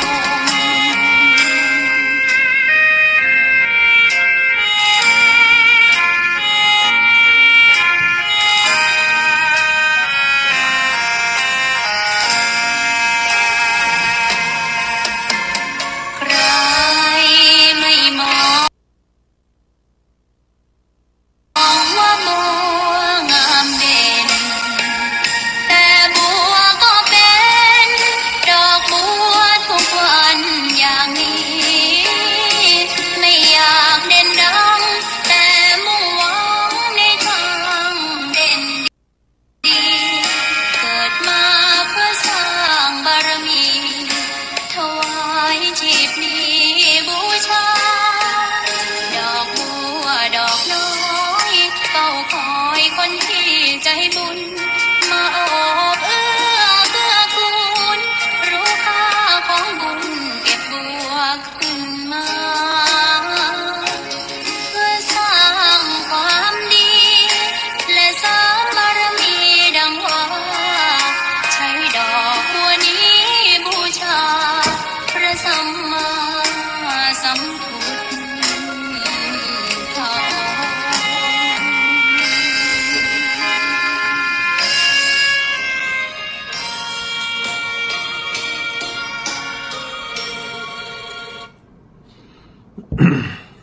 ขอนอบน้อมต่อพระรัตนตรัยแก้วเจ้าสามประการ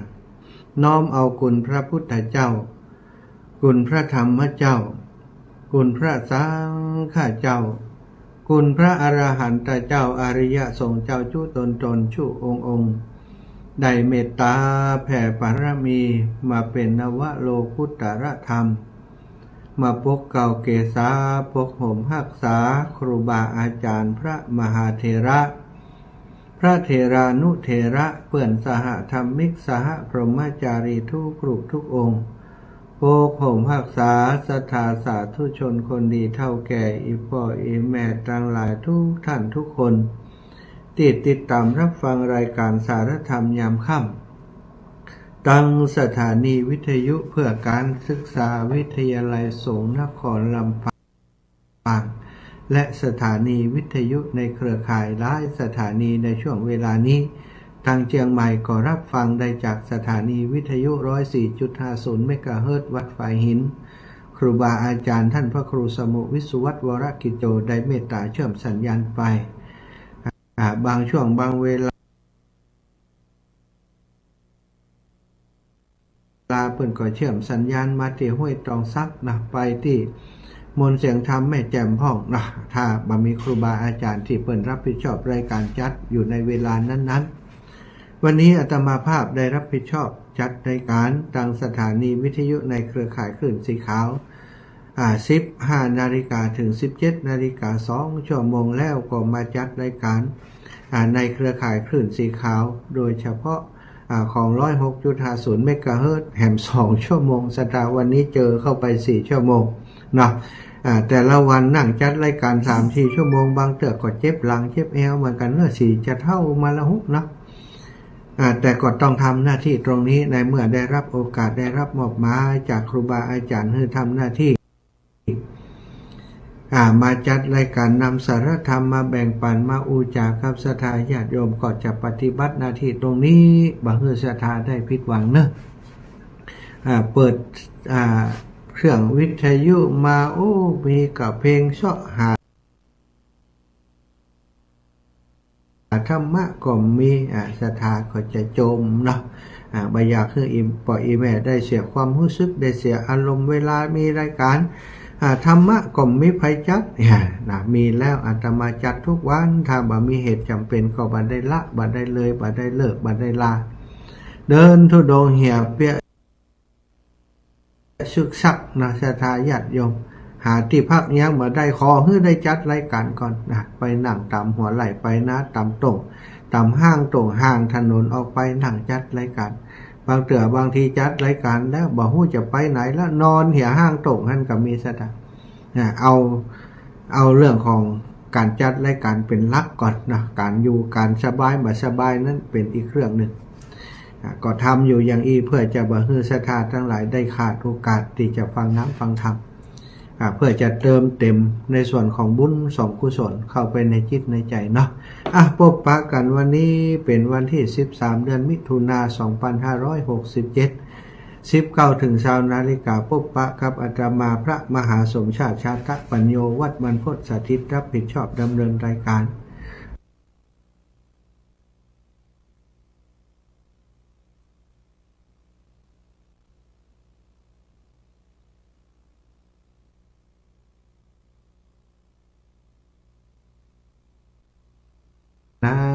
สถานีวิทยุมันจะดับไผจ้า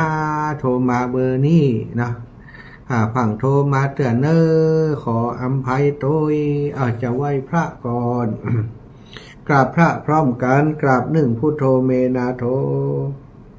กราบ2ธัมโมเมนาโธกราบ3สังโฆเมนาโธอิมินาสการเรนะพุทธังอภิปูชายามิอิมินาสการเรนะธัมมังอภิปูชายามิอิมินาสการเรนะสังฆังอภิปูชายามิอะระหังสัมมาสัมพุทโธภควาพุทธังภควันตังอภิวาเทมิกราสวากขาโตภควตาธัมโมธัมมังนะมัสสามิกราสุปฏิปันโนภควโตสาวกสังโฆสังฆังนะมามิกรานะโมตัสสะภะคะวะโตอะระหะโตสัมมาสัมพุทธัสสะนะโมตัสสะภะคะวะโตอะระหะโตสัมมาสัมพุทธัสสะนะโมตัสสะภะคะวะโตอะระหะโตสัมมาสัมพุทธัสสะพุทธังสารนังกัจฉามิธัมมังสารนังกัจฉามิสังฆังสารนังกัจฉามิตุติยัมปิพุทธังสารนังกัจฉามิตุติยัมปิธัมมังสารนังกัจฉามิตุติยัมปิสังฆังสารนังกัจฉามิตติยัมปิพุทธังสารนังกัจฉามิตติยัมปิธัมมังสารนังกัจฉามิตติยัมปิสังฆังสารนังกัจฉามิอิติปิโสภะคะวะอะระหังสัมมาสัมพุทโธวิชชาจารณะสัมปันโนสุขโตโลกวิทูอนุตตโรปุริสธรรมสารถิสัทธาเทวมนุษย์สานังพุทโธภควาติสวากขาโตภควตาธัมโมสันทิฏฐิโกอากาลิโกเอหิปัสสิโกโอปันนะญิโกปัจจตังเวทิตาโพวินโยหิติสุปฏิปันโนภควโตสาวกสังโฆอุชุปฏิปันโนภควโตสาวกสังโฆ ยายาปฏิปันโนภะคะวะโตสาวกสังโฆสามิจิปฏิปันโนภะคะวะโตสาวกสังโฆอาญาทิทังจัตตาลิปุริสายุคานิอัตถปุริสาปุคขลาเอสะภะคะวะโตสาวกสังโฆอะหุนายโยปะหุนายโยทักขินายโยอัญชาริกะระนิโยอนุตตรังปุญญเขตังโลกัสสาติ กราบพระพร้อมกันเนอศรัทธาเท่าแก่อิปอิเมตทั้งหลายกราบหนึ่งพุทธังวรันตังศิรสานะมามิกราบสองธรรมังวรันตังศิรสานะมามิกราบสามสังฆังวรันตังศิรสานะมามิไหวพระสวดมนต์แล้วเรียบร้อยบริบูรณ์บามเนาะศรัทธาก็จะได้สนทนาพูดจากันต่อไปค่ำนี้แรงนี้เจอไป3 ชั่วโมงอิดเหมือนกันเด้อศรัทธาแต่ก็เป็นยังเนาะยังมีแห่งที่จะจะจ้ากับศรัทธาญาติโยมอยู่วันนี้กิจกรรมที่ได้กระทำเพื่อช่วยงานครูบาอาจารย์ก็ตั้งแต่ตะวันแล้วอิตไปนอนที่ดอยนางแก้วเนาะช่วยงานครูบาอาจารย์ท่านพระครูชลทานพิทักษ์ซึ่งอาจารย์อาตมามีงานเปิ่นมาช่วยตลอดศรัทธาก็ไปช่วยงานเปิ่นที่ม่อนดอยนางแก้วซึ่งเปิ่นบวชป่าสืบจัตตาแม่น้ำจุดตรงนั้นเนี่ยเป็นต้นน้ำเป็นขุนน้ำของแม่กวางแล้วก็เป็นขุนน้ำของแม่ลาวแม่กวางนี่ไหลมาตั้งเชียงใหม่ไปที่อ่างแม่กวางเนาะศรัทธาแล้วก็ขุนลาวนี่ก็ไปทางดอยเวียงป่าเป้าไปทางเชียงไฮ้ไปก็ไปอ่างเก็บน้ำที่แม่ลาวเหมือนกันนะศรัทธาเป็นสายน้ำที่หล่อเลี้ยงชีวิตของประชาชนใน2 จังหวัดที่สำคัญทางภาคเหนือก็คือเชียงใหม่แล้วก็เชียงไฮ้ครูบาอาจารย์ท่านทำกิจกรรมนี้มาถึง22 ปีเป็นคนที่มีความมั่นคงรักสิ่งแวดล้อมอย่างแท้จริงศรัทธาดูแลดินน้ำป่าน้ำศรัทธาเจ้าบ้านบ่ใจนำอย่างเดียวนะเนี่ยทำให้ดูด้วยนำทางความคิดปอนำทางการกระทำเนาะไปเตรียมสถานที่คนเดียวอาตมาทุกครั้งที่หันตุลุงแดงหรือว่าพระครูชนทานพิทักษ์ทำงานนี่จะหันปฏิปทาความที่เปิ่นมีจิตเสียสละในศรัทธาแล้วก็บ่นิ่งฮือไผนะจัดโต๊ะจัดต่างจัดยังต่างๆเขาจัดแล้วเปิ่นก็มาดูจัดแถมอันใดที่บ่เข้าหูโคตาก็ดูแลแต่คืนนี้ถ้าอาตมาไปนอนเป็นเปื่อนนอนคนเดียวอยู่ดอยนางแก้วนะกะกึดถ้าเป็นเฮาเนาะถ้าเป็นเฮาหรือว่าไผสักคนที่เคลื่อนงานอยู่ตรงนี้เนี่ยแล้วถึงเวลามาพบเขาชั่วหมดมีไผเฝ้าโดยสักคนนี่เนาะสิจะน้อยใจนะแต่ตุลุงจะมีว่าน้อยใจนี่นะจะได้คนอื่นถึงบ่เอาใจใส่ดูแลช่วยกันนี่เนาะละตุลุงเฝ้าของอยู่คนเดียวเนาะมูนั่นวินัยไผอยู่ที่ไหนกันวะไผคนเดียวนี่กะไปถ้าอาตมาไปนี่ถ้าหู้มั่มรู้ว่าเพิ่นอยู่คนเดียวแบบนั้นแล้วอาตมาได้ไปนะอาตมาจะน้อยใจสบายใจอินดูเพิ่นแต่คืนนี้ก็ไปนอนหนาวด้วยกันอากาศบ้านเฮาฮ้อนนี่ดอยนางแก้วนี่หนาวเย็นนะศรัทธาลมตึงมันเป็นปองลมเนาะลมมาแห้งตึงอากาศหนาวแล้วก็ฝนปอกแป๊กเนี่ยอาตมาจนนอนอยู่ตั้งนอกมาได้มีห้องอยู่ข้างๆหันห้องเปิดนั้นทีแรกว่าห้องนี้อัพนอนมาได้ป่ะเดิกมาล้มตึงตัง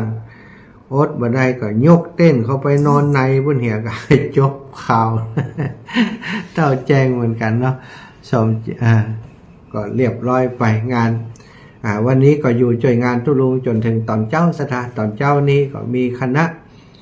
ตั้งผู้นำท้องถิ่นได้อำเภอดอยสะเก็ดนายอำเภอเวียงป่าเป้าเนาะ หลายที่หลายแห่งผู้นำหมู่บ้านผู้นำชุมชนปากันมาหน่วยเจ้าหน้าที่อุทยานป่าไม้หน่วยไผ่ป่าก้าเนี่ยองค์กรที่มีส่วนเกี่ยวข้องตลอดถึงครูบาอาจารย์มหาวิทยาลัยต่างๆมหาวิทยาลัยมจรมจรที่อันย้ายมาอยู่ที่ดอยสะเก็ดปัจจุบันนี้เนาะก็มาเพิ่นก็มาร่วมกิจกรรมหลายหน่วยงานตลอดถึงพี่น้องเจ้าบ้านและครูบาอาจารย์ครูบาอาจารย์ขึ้นสีขาวที่ไปก็มีพระครูอภิวัฒนวิกรมท่านอาจารย์จิรเดชท่านพระครูกัลยาณปราโมทย์นะท่านอาจารย์เริ่มวัดอัมพวันนะก็ได้ปากันไปให้กำลังใจตุลุงแดงตังโวยังป่าเป้าหลวงปู่ด้อยท่านพระครูปฏิพันธ์ธรรมทินท่านอาจารย์มหาเสาแก้วท่านอาจารย์ครูบาศรีหมื่นท่านพระครูบวรธรรมพิรามครูบาอาจารย์อยู่ในพื้นที่ขุนเล้าปางแพนอย่างก็ปากันมาเอาโครงการอย่างมาช่วยกันเน่นหนาสถานอันนี้ก็คือน่ายกย่องนะสำหรับคนที่มีความมั่นคงทางความคิดแล้วก็บาท้อบาถอยมีความสม่ำเสมอในการทำงานตุลุงนี่ถือว่าเป็นสุดยอดเป็นแบบอย่างของพระที่มีจิตอาสาตุลุงพระครูชลทานพิทักษ์วัดแม่ห้องไคร้นะสถานเป็นเจ้าเป็นพระครูชั้นเอกเทียบเท่าอันรองเจ้าอาวาสวัดอารามหลวงนี่นะเทียบเท่ารองเจ้าอาวาสอารามหลวงก็ถือว่าชั้นพิเศษได้แต่ว่าบ่ได้สนใจในเรื่องของการมาต่างปกครองนะบ่ได้เป็นเจ้าคณะตำบลบ่อย่างบ่เอาสักอย่างแต่ว่าเอาเรื่องการพัฒนาอสมกาอย่างมื้อนี้นะป่าเหี่ยวป่าจ้าที่ไหนบดีวัดว่าอะไรอารามที่ไหนชำรุดทรุดโทรมเปิ่นมาขอไปดูไปพอเอาไปช่วยเปิ่นหมดสถานรพสตแห่งใดติจอดรถบดีอันตินั่นบดีอันนี้บดีเขาตึงไปหาตุลุงอย่างเดียวถ้าไปหาก็มีคำตอบไปช่วยเปิ่นจนเสร็จจนแล้วงานทำเองของยังของหาศรัทธาไปช่วยของ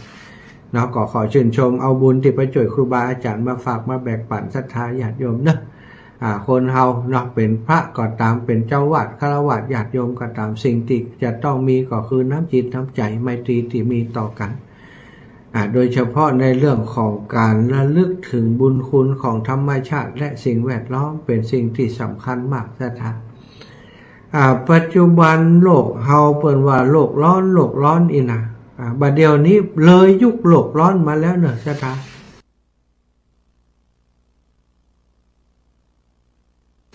เลยแล้วก็ดีแล้วก็อาจารย์สบายแล้วก็บัดเดี๋ยวนี้เลยจากร้อนมาเป็นโลกเดือดนะศรัทธาโลกเดือดก็คือมันเกินที่จะเป็นความร้อนปกติแล้วมันเดือดนั่นนะอันนี้คือคำจำกัดความของกาหมู่ที่เปิ้นเป็นนักอนุรักษ์ธรรมชาติสิ่งแวดล้อมเปิ้นว่าอุณหภูมิจะสูงขึ้นปีละ1% นี่นะ1% นี่ถือว่านักนะ1.6% นี่นักยิ่งกว่าปรากฏว่าปีนี้อุณหภูมิของโลกพื้นผิวที่เปิ้นวัดที่ระดับน้ำทะเลมันสูงขึ้นถึง 1.6 ว่าแสดงว่าปีต่อไปเนี่ยถ้าอากาศร้อนนี่ร้อนเดือดเลยกันแล้วกันวันก่อนครูบาอาจารย์ท่านอาจารย์ครูบา40,000ไปไปที่ประเทศอินเดียสถาบันเฮา44องศา44-45ร้อนเหมือนจะไม่เนาะศรัทธาญาติโยมจมกันแล้วบางคนก็เสียชีวิตเพราะฮิสโตรกโรคที่ร้อนนะช่วงที่อาตมาเดินธุดงค์นะถือว่าช่วงที่ร้อนนะศรัทธาไปเดินที่นครพนมวันแรกนี่มันตึงฮ้อนละอบเอาจะหลอดหรือบ่หลอดจะหลอดหรือมันหลอดก็พอร่างกายจะสู้ได้ก็เป็นว่าลึกละสู้ได้ว่ะอุณหภูมิที่อยู่42-43บัดเก่าบ้านเฮาแต่บ้านเฮา44-45ตอนนั้นแต่ว่าครูบา40,000ให้ฟังแต่เจ้านี่อินเดีย47ยืนรักว่ะที่เปิ้นไป47สถานแล้วพอเปิดกลับมาประเทศไทย48ว่ะ48นี่คนตายกันว่ะได้ข่าวว่าคนตายรัฐนั้นรัฐนี้ตายเพราะโลกร้อนนี่ซะ โรคเดือดเนี่ยนะต่อไปนี่มันจะเดือดบดคนในร่างกายของเฮาน้ำอยู่ในร่างกายมันจะอุ่นเลยล่ะใช่ไหมเพราะอุณหภูมิมันส่งคืนอันนี้คือภาวะโลกร้อนเกินขีดจำกัดกลายเป็นโรคเดือดเกิดจากการที่มนุษย์เฮาใช้ทรัพยากรธรรมชาติสิ่งแวดล้อมแบบบรรยางต้นไม้ใบหญ้าเปิ่นมีความชุ่มชื้นรักษาอากาศรักษาความชื้นไว้ให้เฮาตาดเปิ่นลงโกนบนดอยอาตมาไปหันแล้วเจ็บปวดหัวใจเนอะสถาน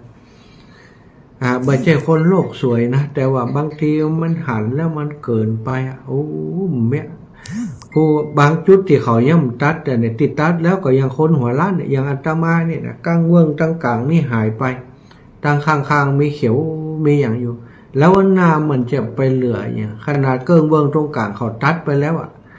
ด้านข้างด้านอย่างว่าน้ำก็จะตัดไปเหลือแต่เขาด้อยหัวล้นจะลงจะหลังแถวจอมตองเนี่ยสถาโอ้แถวบ้านที่วันนั้นเนี่ยไปแอวดอยม่อนพุทธศรีคีรีเนี่ยพอไปซ้ายไปขวาใจหายมุดสถาพี่น้องทั้งหลายคิดว่าออกว่าอนาคตต่างหน้าลูกหลานจะอยู่อย่างไรต้นไม้ใบหญ้าป่าต้นน้ำลำธารสิ่งแวดล้อมต่างๆถูกทำลายกันไปนักเนาะสถาอูไปก็เหมือนกับจมนะเนาะก็สุมาอภัยเนอะจมในเรื่อง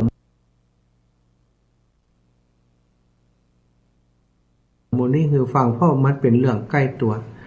อีพ่ออีแม่เราขึ้นพอหน้าสมัยก่อนเนาะเฮาตักน้ำไปตรงไปนานี่เต่าที่ไหนนี่น้ำเข้าปากก็กินได้บัดเดียวนี้จะขจายล้างปากล้างตาเลยนะจะบอกเพราะไอ้ยังเขาฉีดยาใช่ไหมยาคุมยาเนี่ยวานเข้าในนานี่นะวานไปปุ๊บเนี่ยคุมยาเห็นกำหรอกว่าหญ้ามันออกก่อนเข้าคุมไปในนาใช่ไหมปลายปอคันนานี่ก็ฉีดยาพ่นยาแมงลงเพี้ยลงก็ฉีดยาพ่นยาฉีดยาพ่นยามิแต่ยาซะตาปุ๋ยเคมีเข้าไปหวานไปใส่ในตรงนี้นะทำให้สิ่งแวดล้อมโดยเฉพาะน้ำเสียไปหมดน้ำติดตกกันไปในบ่อน้ำเนาะน้ำเป็นห้องว่าบ่อน้ำตื้นเนี่ยตาบ่อน้ำตื้นอย่างน้ำบ่อบ้านเฮาสมัยก่อนไปเดียวกินมาได้แล้วหรอบ้านใดกินน้ำบ่อได้เนี่ยเก่งละแต่เราให้ระวังเนอะมันจะมีสิ่งติดตามมาบางคนเป็นมะเร็งมะเร็งเพราะว่ากินน้ำในบ่อของตัวเก่านั้นแล้วไปตรวจมีกรรมฐานเกิดกลายเป็นมะเร็งไปมะเร็งกระดูกมะเร็งตับมะเร็งอย่างต่างๆเนี่ยสถานบัดเดี๋ยวนี้บ้านใดบัดมีน้ำของน้ำลังนี่สู่แขกต่างบ้านต่างจ้องมีไปกินนะสถานน้ำมอน้ำอย่างนี้น้ำต้องเป็นน้ำมิตรคนถึงจะไว้ใจเพราะอะไรอย่างเพราะว่าน้ำใต้ดินน้ำบนดินน้ำอย่างต่างๆนี่บัดเดียวนี้สารเคมีไปปะปนหมดแล้วเป็นสิ่งที่น่าห่วงนะสถานสิ่งแวดล้อมเนี่ยต้นไม้ป่าต้นไม้ดินถูกทำลายเพราะน้ำมือของมนุษย์ตอนนี้โลกร้อนคืนคนกับแก้ไขโลกร้อนโดยวิธีการอย่างใดสถานติดแอร์หนักบัดติดก็อยู่บ่ได้ติดแอร์ขึ้นมาก็เพิ่มภาระให้กับโลกแห่งแอร์มันก็จะมีปล่อยสารเนาะปล่อยคาร์บอนออกมาเหมือนกันปล่อยสารออกมาสารตัวนี้น้ำยาแอร์นี่นะสารที่ปล่อยออกมาจากน้ำยาแอร์นี่เข้าไปสู่ชั้นบรรยากาศก็ทำลายชั้นบรรยากาศของโลกเหมือนกันสังคมของการบริโภคนี่ทำลายทุกอย่างความสะดวกสบายที่เราได้มานี่ได้มาจากการทำลายธรรมชาติสิ่งแวดล้อมแหลกมาอย่างเจ็บปวดตอนนี้ได้ข่าวว่าน้ำในขั้วโลกนะน้ำในขั้วโลกนี่น้ำแข็งนี่ละลายเร็วขึ้นกว่าปกติอย่างจะเกิดขึ้นน้ำแข็งละลายเร็วขึ้นกว่าปกติก็คือน้ำจะเพิ่มขึ้นสถานบัดเดียวนี้เมืองที่มันอยู่ปริมน้ำนะระดับเดียวกับน้ำทะเลอย่างกรุงเทพมหานครเนี่ยสถาพระประแดงนี่หลายที่หลายแห่งจมไปแล้วนะจมน้ำทะเลไปแล้วนะสถานตีบ้านตีจองไปอยู่กลางทะเลไปแล้วก็มีนะอันนี้ตังภาคกลางที่เป็นอยู่พื้นที่ลุ่มต่ำคนก็ตั้งนาอนาคตตั้งนาบักกี่ปีเดือดร้อนแน่เพราะอะไรอย่างเพราะว่า ดินมันสุดลงไปตัวเนาะน้ำในดินมันออกไปมันถูกดูดออกไปดินมันเป็นโพรงมันก็สุดลงไปแล้วก็น้ำทะเลสูงขึ้นนี่เอาสตาบัดเดียวบางที่บางแห่งอยู่ได้เพราะว่าผนังกั้นไว้มันได้บางที่นี่ผนังกั้นแผ่นดินไว้เนี่ยสูงเป็น10 เมตรก้อนน้ำทะเลทะลักเข้าไปศรัทธาญาติโยมอันนี้คือสิ่งที่เป็นอันตรายถ้าเฮาบ่ฮักธรรมชาติสิ่งแวดล้อมสุดท้ายธรรมชาติสิ่งแวดล้อมมันก็ว่ายมาทำลายเฮาแต่ว่าปัจจุบันนี้มันอย่างใดศรัทธาคนหนึ่งอนุรักษ์คนหนึ่งทำลายคนหนึ่งอนุรักษ์คนหนึ่งทำลายคนหนึ่งปลูกคนหนึ่งตัดเนี่ยปลูกกว่าจะใหญ่นี่ใช้เวลาเป็นชั่วชีวิตคนเนี่ย40-50 ปีถึง100 ปีมันจะใหญ่เติบโตเป็นต้นไม้ใหญ่แต่คนทำลายนี่คือกรรมเดียวศรัทธามีเหลืออยู่อันเดียวนี่นี่ตัดวันหนึ่งได้เป็นไร่บนอากาศต้นไม้ใหญ่ๆนี่ตายไปตัดไปกองกระลือคือเผาศรัทธาเผาก็โลกร้อนแฮมนี่เนาะบอกว่าจะว่าอย่างใดนะแต่หันถามว่าโอ้อันหมู่ที่เป็นเจ้าหน้าที่เปิ่นหัน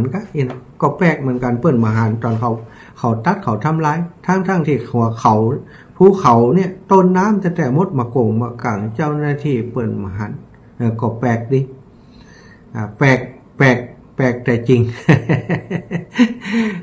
มันแปลกบางทีเปิ่นก็อย่างคนก่อนว่าเอาหูไปนาเอาตาไปไหลเนาะบางทีบางแห่งเนี่ยไปไหลจับไหลหยับเปิ่นแต่ที่เปิ่นตัดเป็นหม่อนเป็นร้อยทำไมเขาบ่หันเขาก็แปลกเนี่ยก็เลยกลายเป็นว่าปัจจุบันนี้เนาะมันถูกทำลายไปเยอะไปนักสถานถ้าเจ้าหน้าที่จะย้อนแย้งอาตมามันจะปาไปพอเหมือนกันถ้าได้บ่หันอันนั้นมันรู้ตีสูงชั้นขนาดที่ว่าเปิ่นว่ากี่องศาสถานที่เป็นที่ห้ามตัดห้ามอย่างเงี้ยแล้วเป็นพื้นที่สมบูรณ์นี่มันเป็นป่าเสื่อมโทรมได้อย่างไรต้นไม้สูงตั้งงานเนี่ยแล้วก็ตัดลงมาเนี่ยทำให้เป็นเสื่อมโทรมดาวเทียมก็มีเนาะเจริญจะตายเดียวแต่ทำไมบ่หันทำไมปล่อยคนที่เขาปลูกนี่ปลูกต้นน้อยๆถ้าหาปลูกในหลวงรัชกาลที่9บอกว่าต้องปลูกบัดตันเพราะไอ้อย่างป้องกันอนุรักษ์ช่วยกันแต่มันช่วยกันนะครับถึงวันนี้เนาะขี้จมศรัทธาญาติโยมเอาละเนาะวันนี้จะอู้เรื่องอย่างนี้นะเวลาเลยมานักแล้วกันไปแล้ว36 นาทีแล้วขออนุญาตอู้เรื่องสิ่งแวดล้อมต่อไปเนาะก็ฝากกับศรัทธาปล่อยแบบทั้งหลายช่วยกันอนุรักษ์รักษาเนาะทำเกษตรทำอย่างเป็นไปได้ก็อย่าไปใช้สารเคมีเนาะขอหนึ่งมันเป็นอันตรายต่อตัวเฮาแล้วก็เป็นอันตรายต่อธรรมชาติสิ่งแวดล้อมได้บัดเต้าเสียสุขภาพเพราะสูญเสียไปกับสารเคมีนี่นักหนาปลูกส้มปลูกทุกอย่างเดี๋ยวนี้นะผลไม้หลากไม้ต่างๆเนี่ยสารเคมีไปทดหมดเสียเป็นอันตรายถึงคนบริโภคและคนทำนะทำการเกษตรก็สุ่มเสี่ยงกับ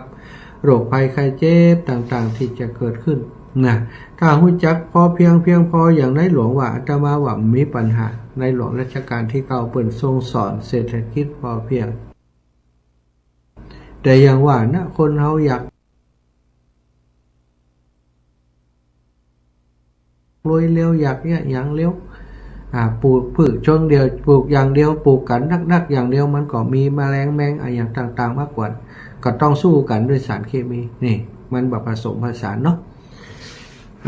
ก็ขอให้ศรัทธาญาติโยมทั้งหลายได้ช่วยกันวันนี้ไปหาครูบาอาจารย์เพิ่นทำงานสิ่งแวดล้อมสุดท้ายก็มีกับตัวเพิ่นคนเดียวนะที่เป็นลักนะวันหนึ่งถ้าพระครูชลทานพิทักษ์ไปอยู่อาตมาว่า22 ปีก็จัดสุดท้ายก็จะหายไปนะหันแล้วพอหันภาพแล้วก็คือถ้าบ่มีเปิ่นคนเดียวนี่มันมีไผเคลื่อนมันมีไผเป็นผู้นำพระสงฆ์ส่วนใหญ่ก็ไม่ได้มาจับเรื่องนี้เป็นลักนะ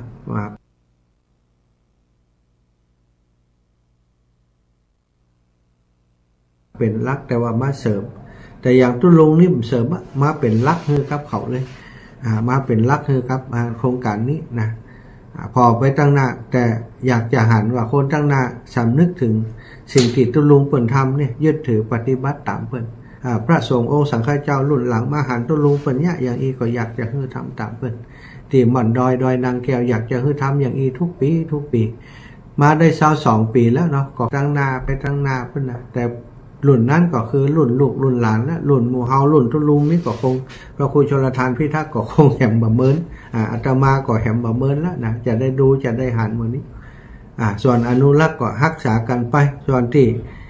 ทำลายก็ขอให้เปิ่นได้ยับยั้งของเตอเนาะอินดูลูกหลานที่จะมาใจผืนแผ่นดินตั้งหน้าบ่มีของดีไว้ให้เขาเลยซะท่า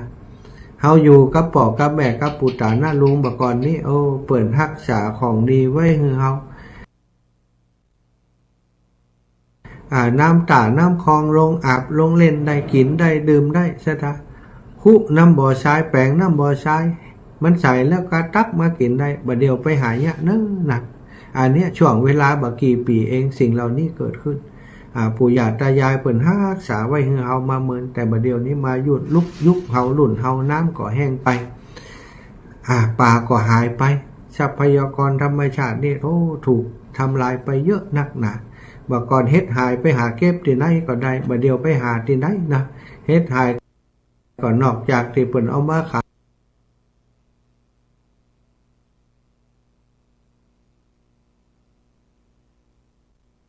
ตามข้างต่างกาที่เปิ้นป่าเปิ้นสมบูรณ์เนี่ยบ้านอาตมาบอกก่อนเฮ็ดไข่เหลือง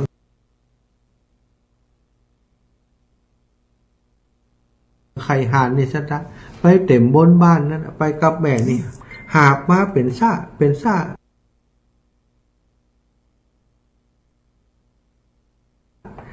เฮ็ดไข่ห่านไข่อย่างต่างๆที่เปิ้นเอามาขายกันเดียวแป้งๆเนี่ยบอกก่อนปะเลอะปะเต๋อเนี่ยละอ่อนเตะเล่นแหมก่อนแต่เดี๋ยวนี้เป็นอย่างอันแล้วเนาะสถาว่า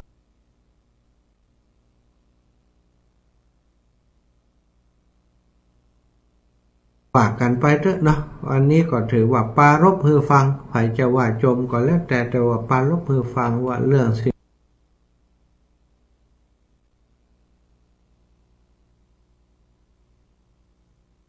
ิ่งแวดล้อม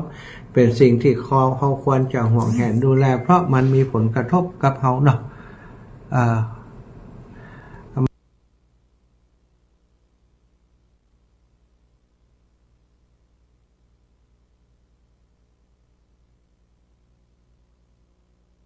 มันมีผลกระทบกับเขาฉะนั้นเขาจะต้องดูแลช่วยกันถ้าเขา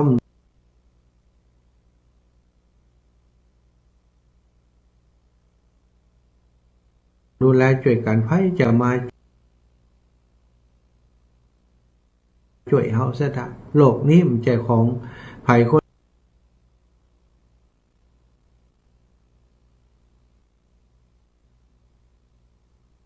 ใดคนหนึ่งเป็นของทุกคนต้องมีส่วนร่วมในการดูแลนะแล้วมาแล้วจะถามมาก็โทรเลย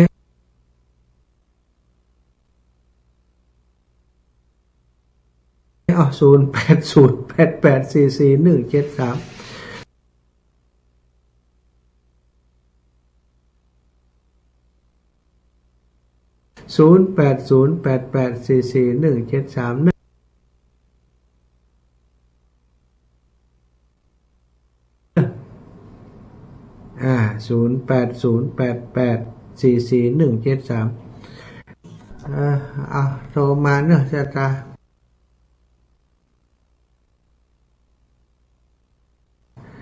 ภาพอาจจะหายเป็นช่วงอันเสียงอาจจะหายแป๊บหนึ่งนะจะตา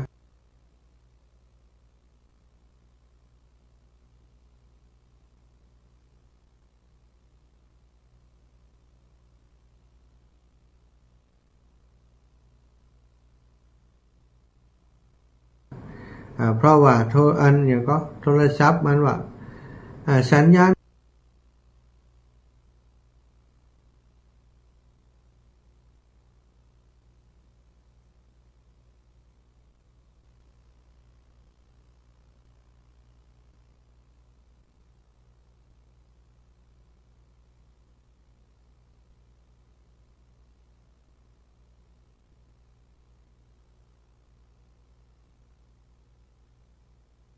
คุณดีมันหมุนเวินใส่อาตมานี่ฝากงาน ฟังนั่นพี่นะอันนี้ยิงก็ วัดไฟหินครับ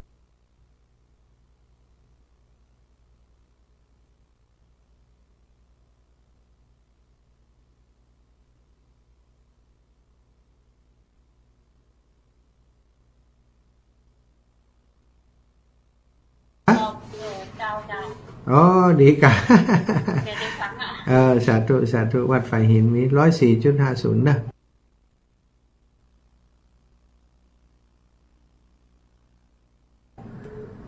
จะขอบคุณแม่นะ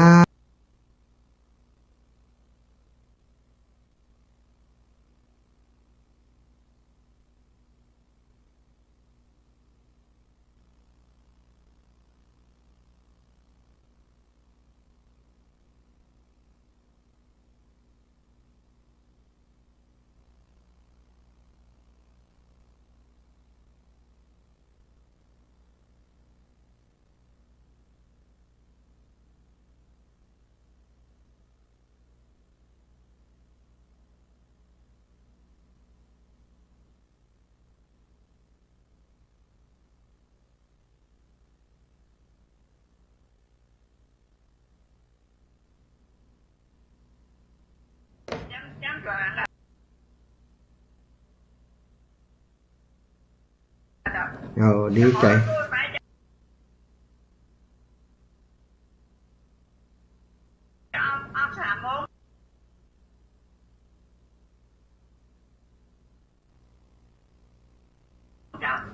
ดีเด้อปะกัน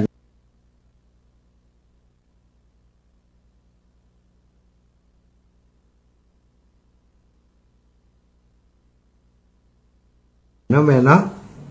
เจ้าอยู่อันเนี่ย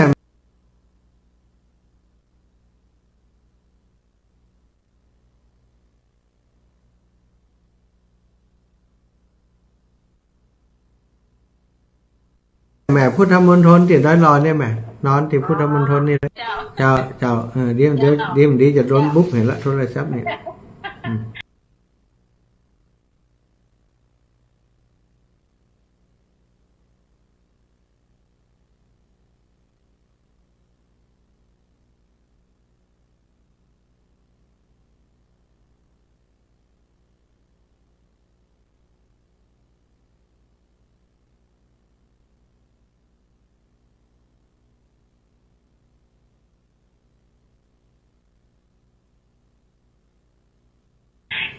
นมัสการเจ้าสาธุแม่เจริญพรนี่แม่เจ้าอาจารย์เจ้าอาจารย์ห้องให้ผู้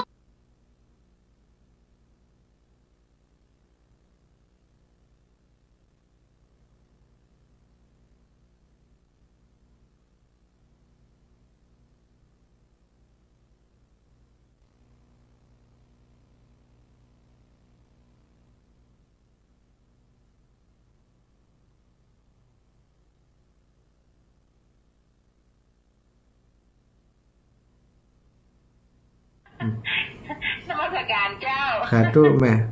เจริญพรนี่แม่เจ้าอาจารย์เจ้าอาจารย์วันศุกร์ไปกรรมแล้วก็ปิกเจ้าแม่เจ้าสาธุเจ้า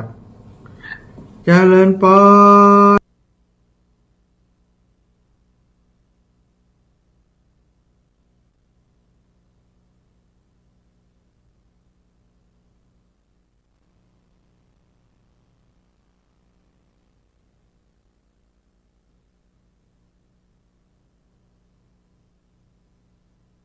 เจริญพรแม่เพ่นสารเคมี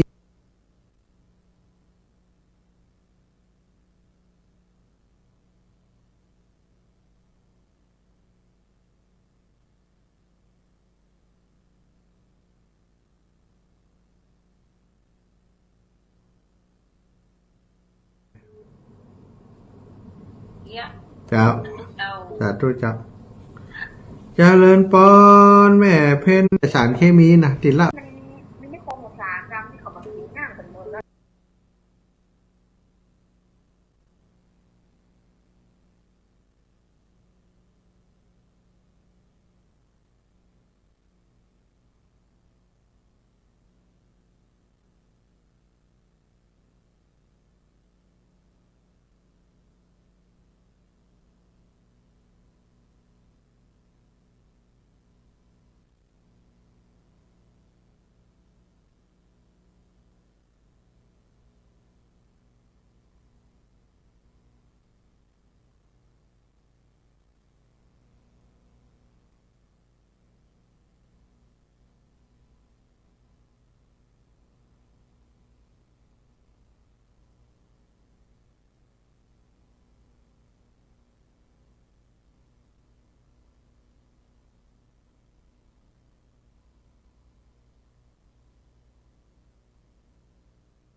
มันทำดีอ่ะเดี๋ยวนี้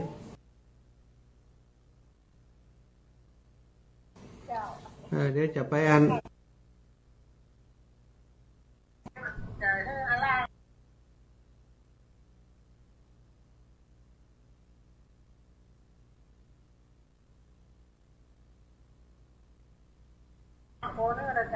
อ๋อเจ้าได้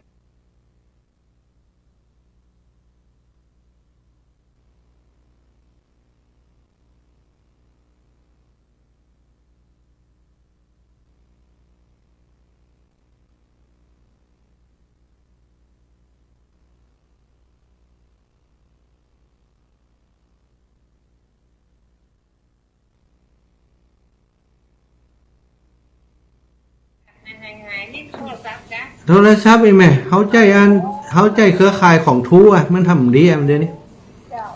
เดี๋ยวจะไปอันอ๋อเจ้าได้กับแม่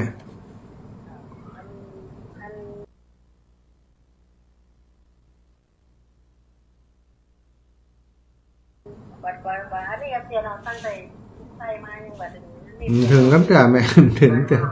จะถึงวันที่22ครับวงอันนี้ในเมือง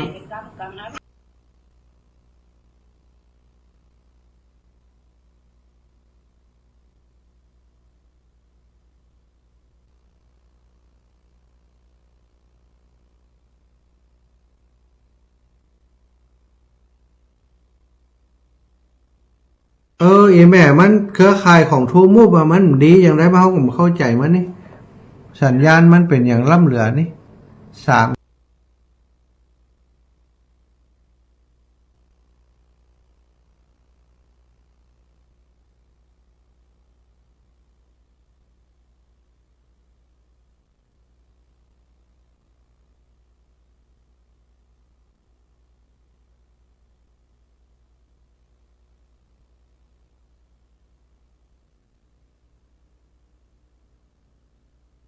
ขีดโอ้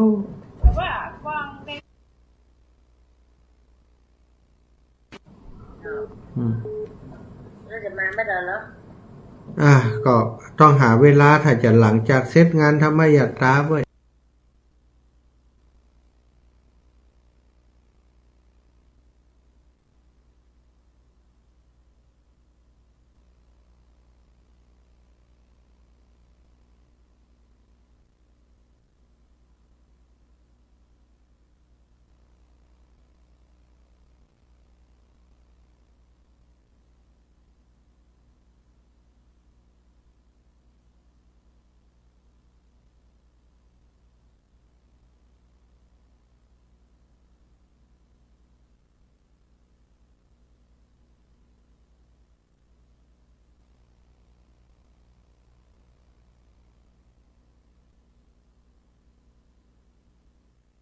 เน็ตมัน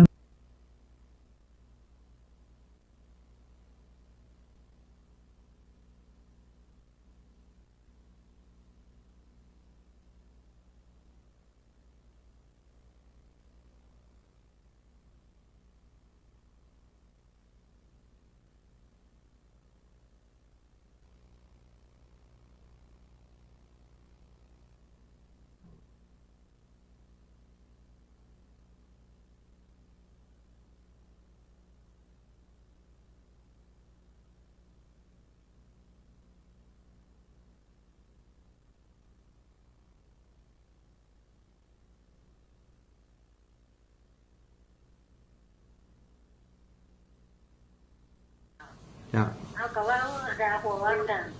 โคตรว่ายังมากับมาแม่บ้านยังอ่อนเราเลยเนาะนี่ก็จะมาสอนเน็ตมันใจมันอยู่ดอยก็เจ้าบาดอยอย่างอันนี้อยู่บาดเจ๊ไก่อำเภอ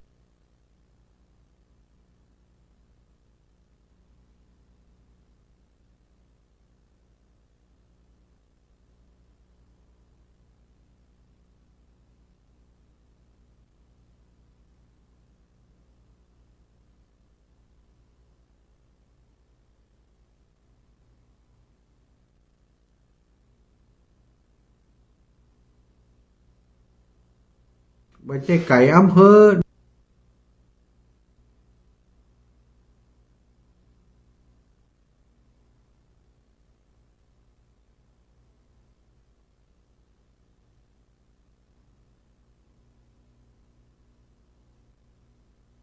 ใจมัน ดอย เออ อยู่ดอยก็จะ เสียงมันค้าหายอ่ะ เขาเป็นกำจ้ะ แบบได้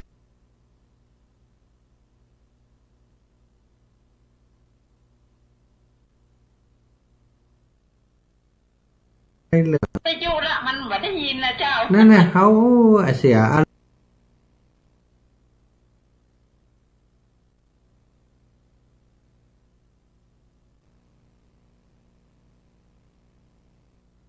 ารมณ์เลยอันอย่างอันโทรศัพท์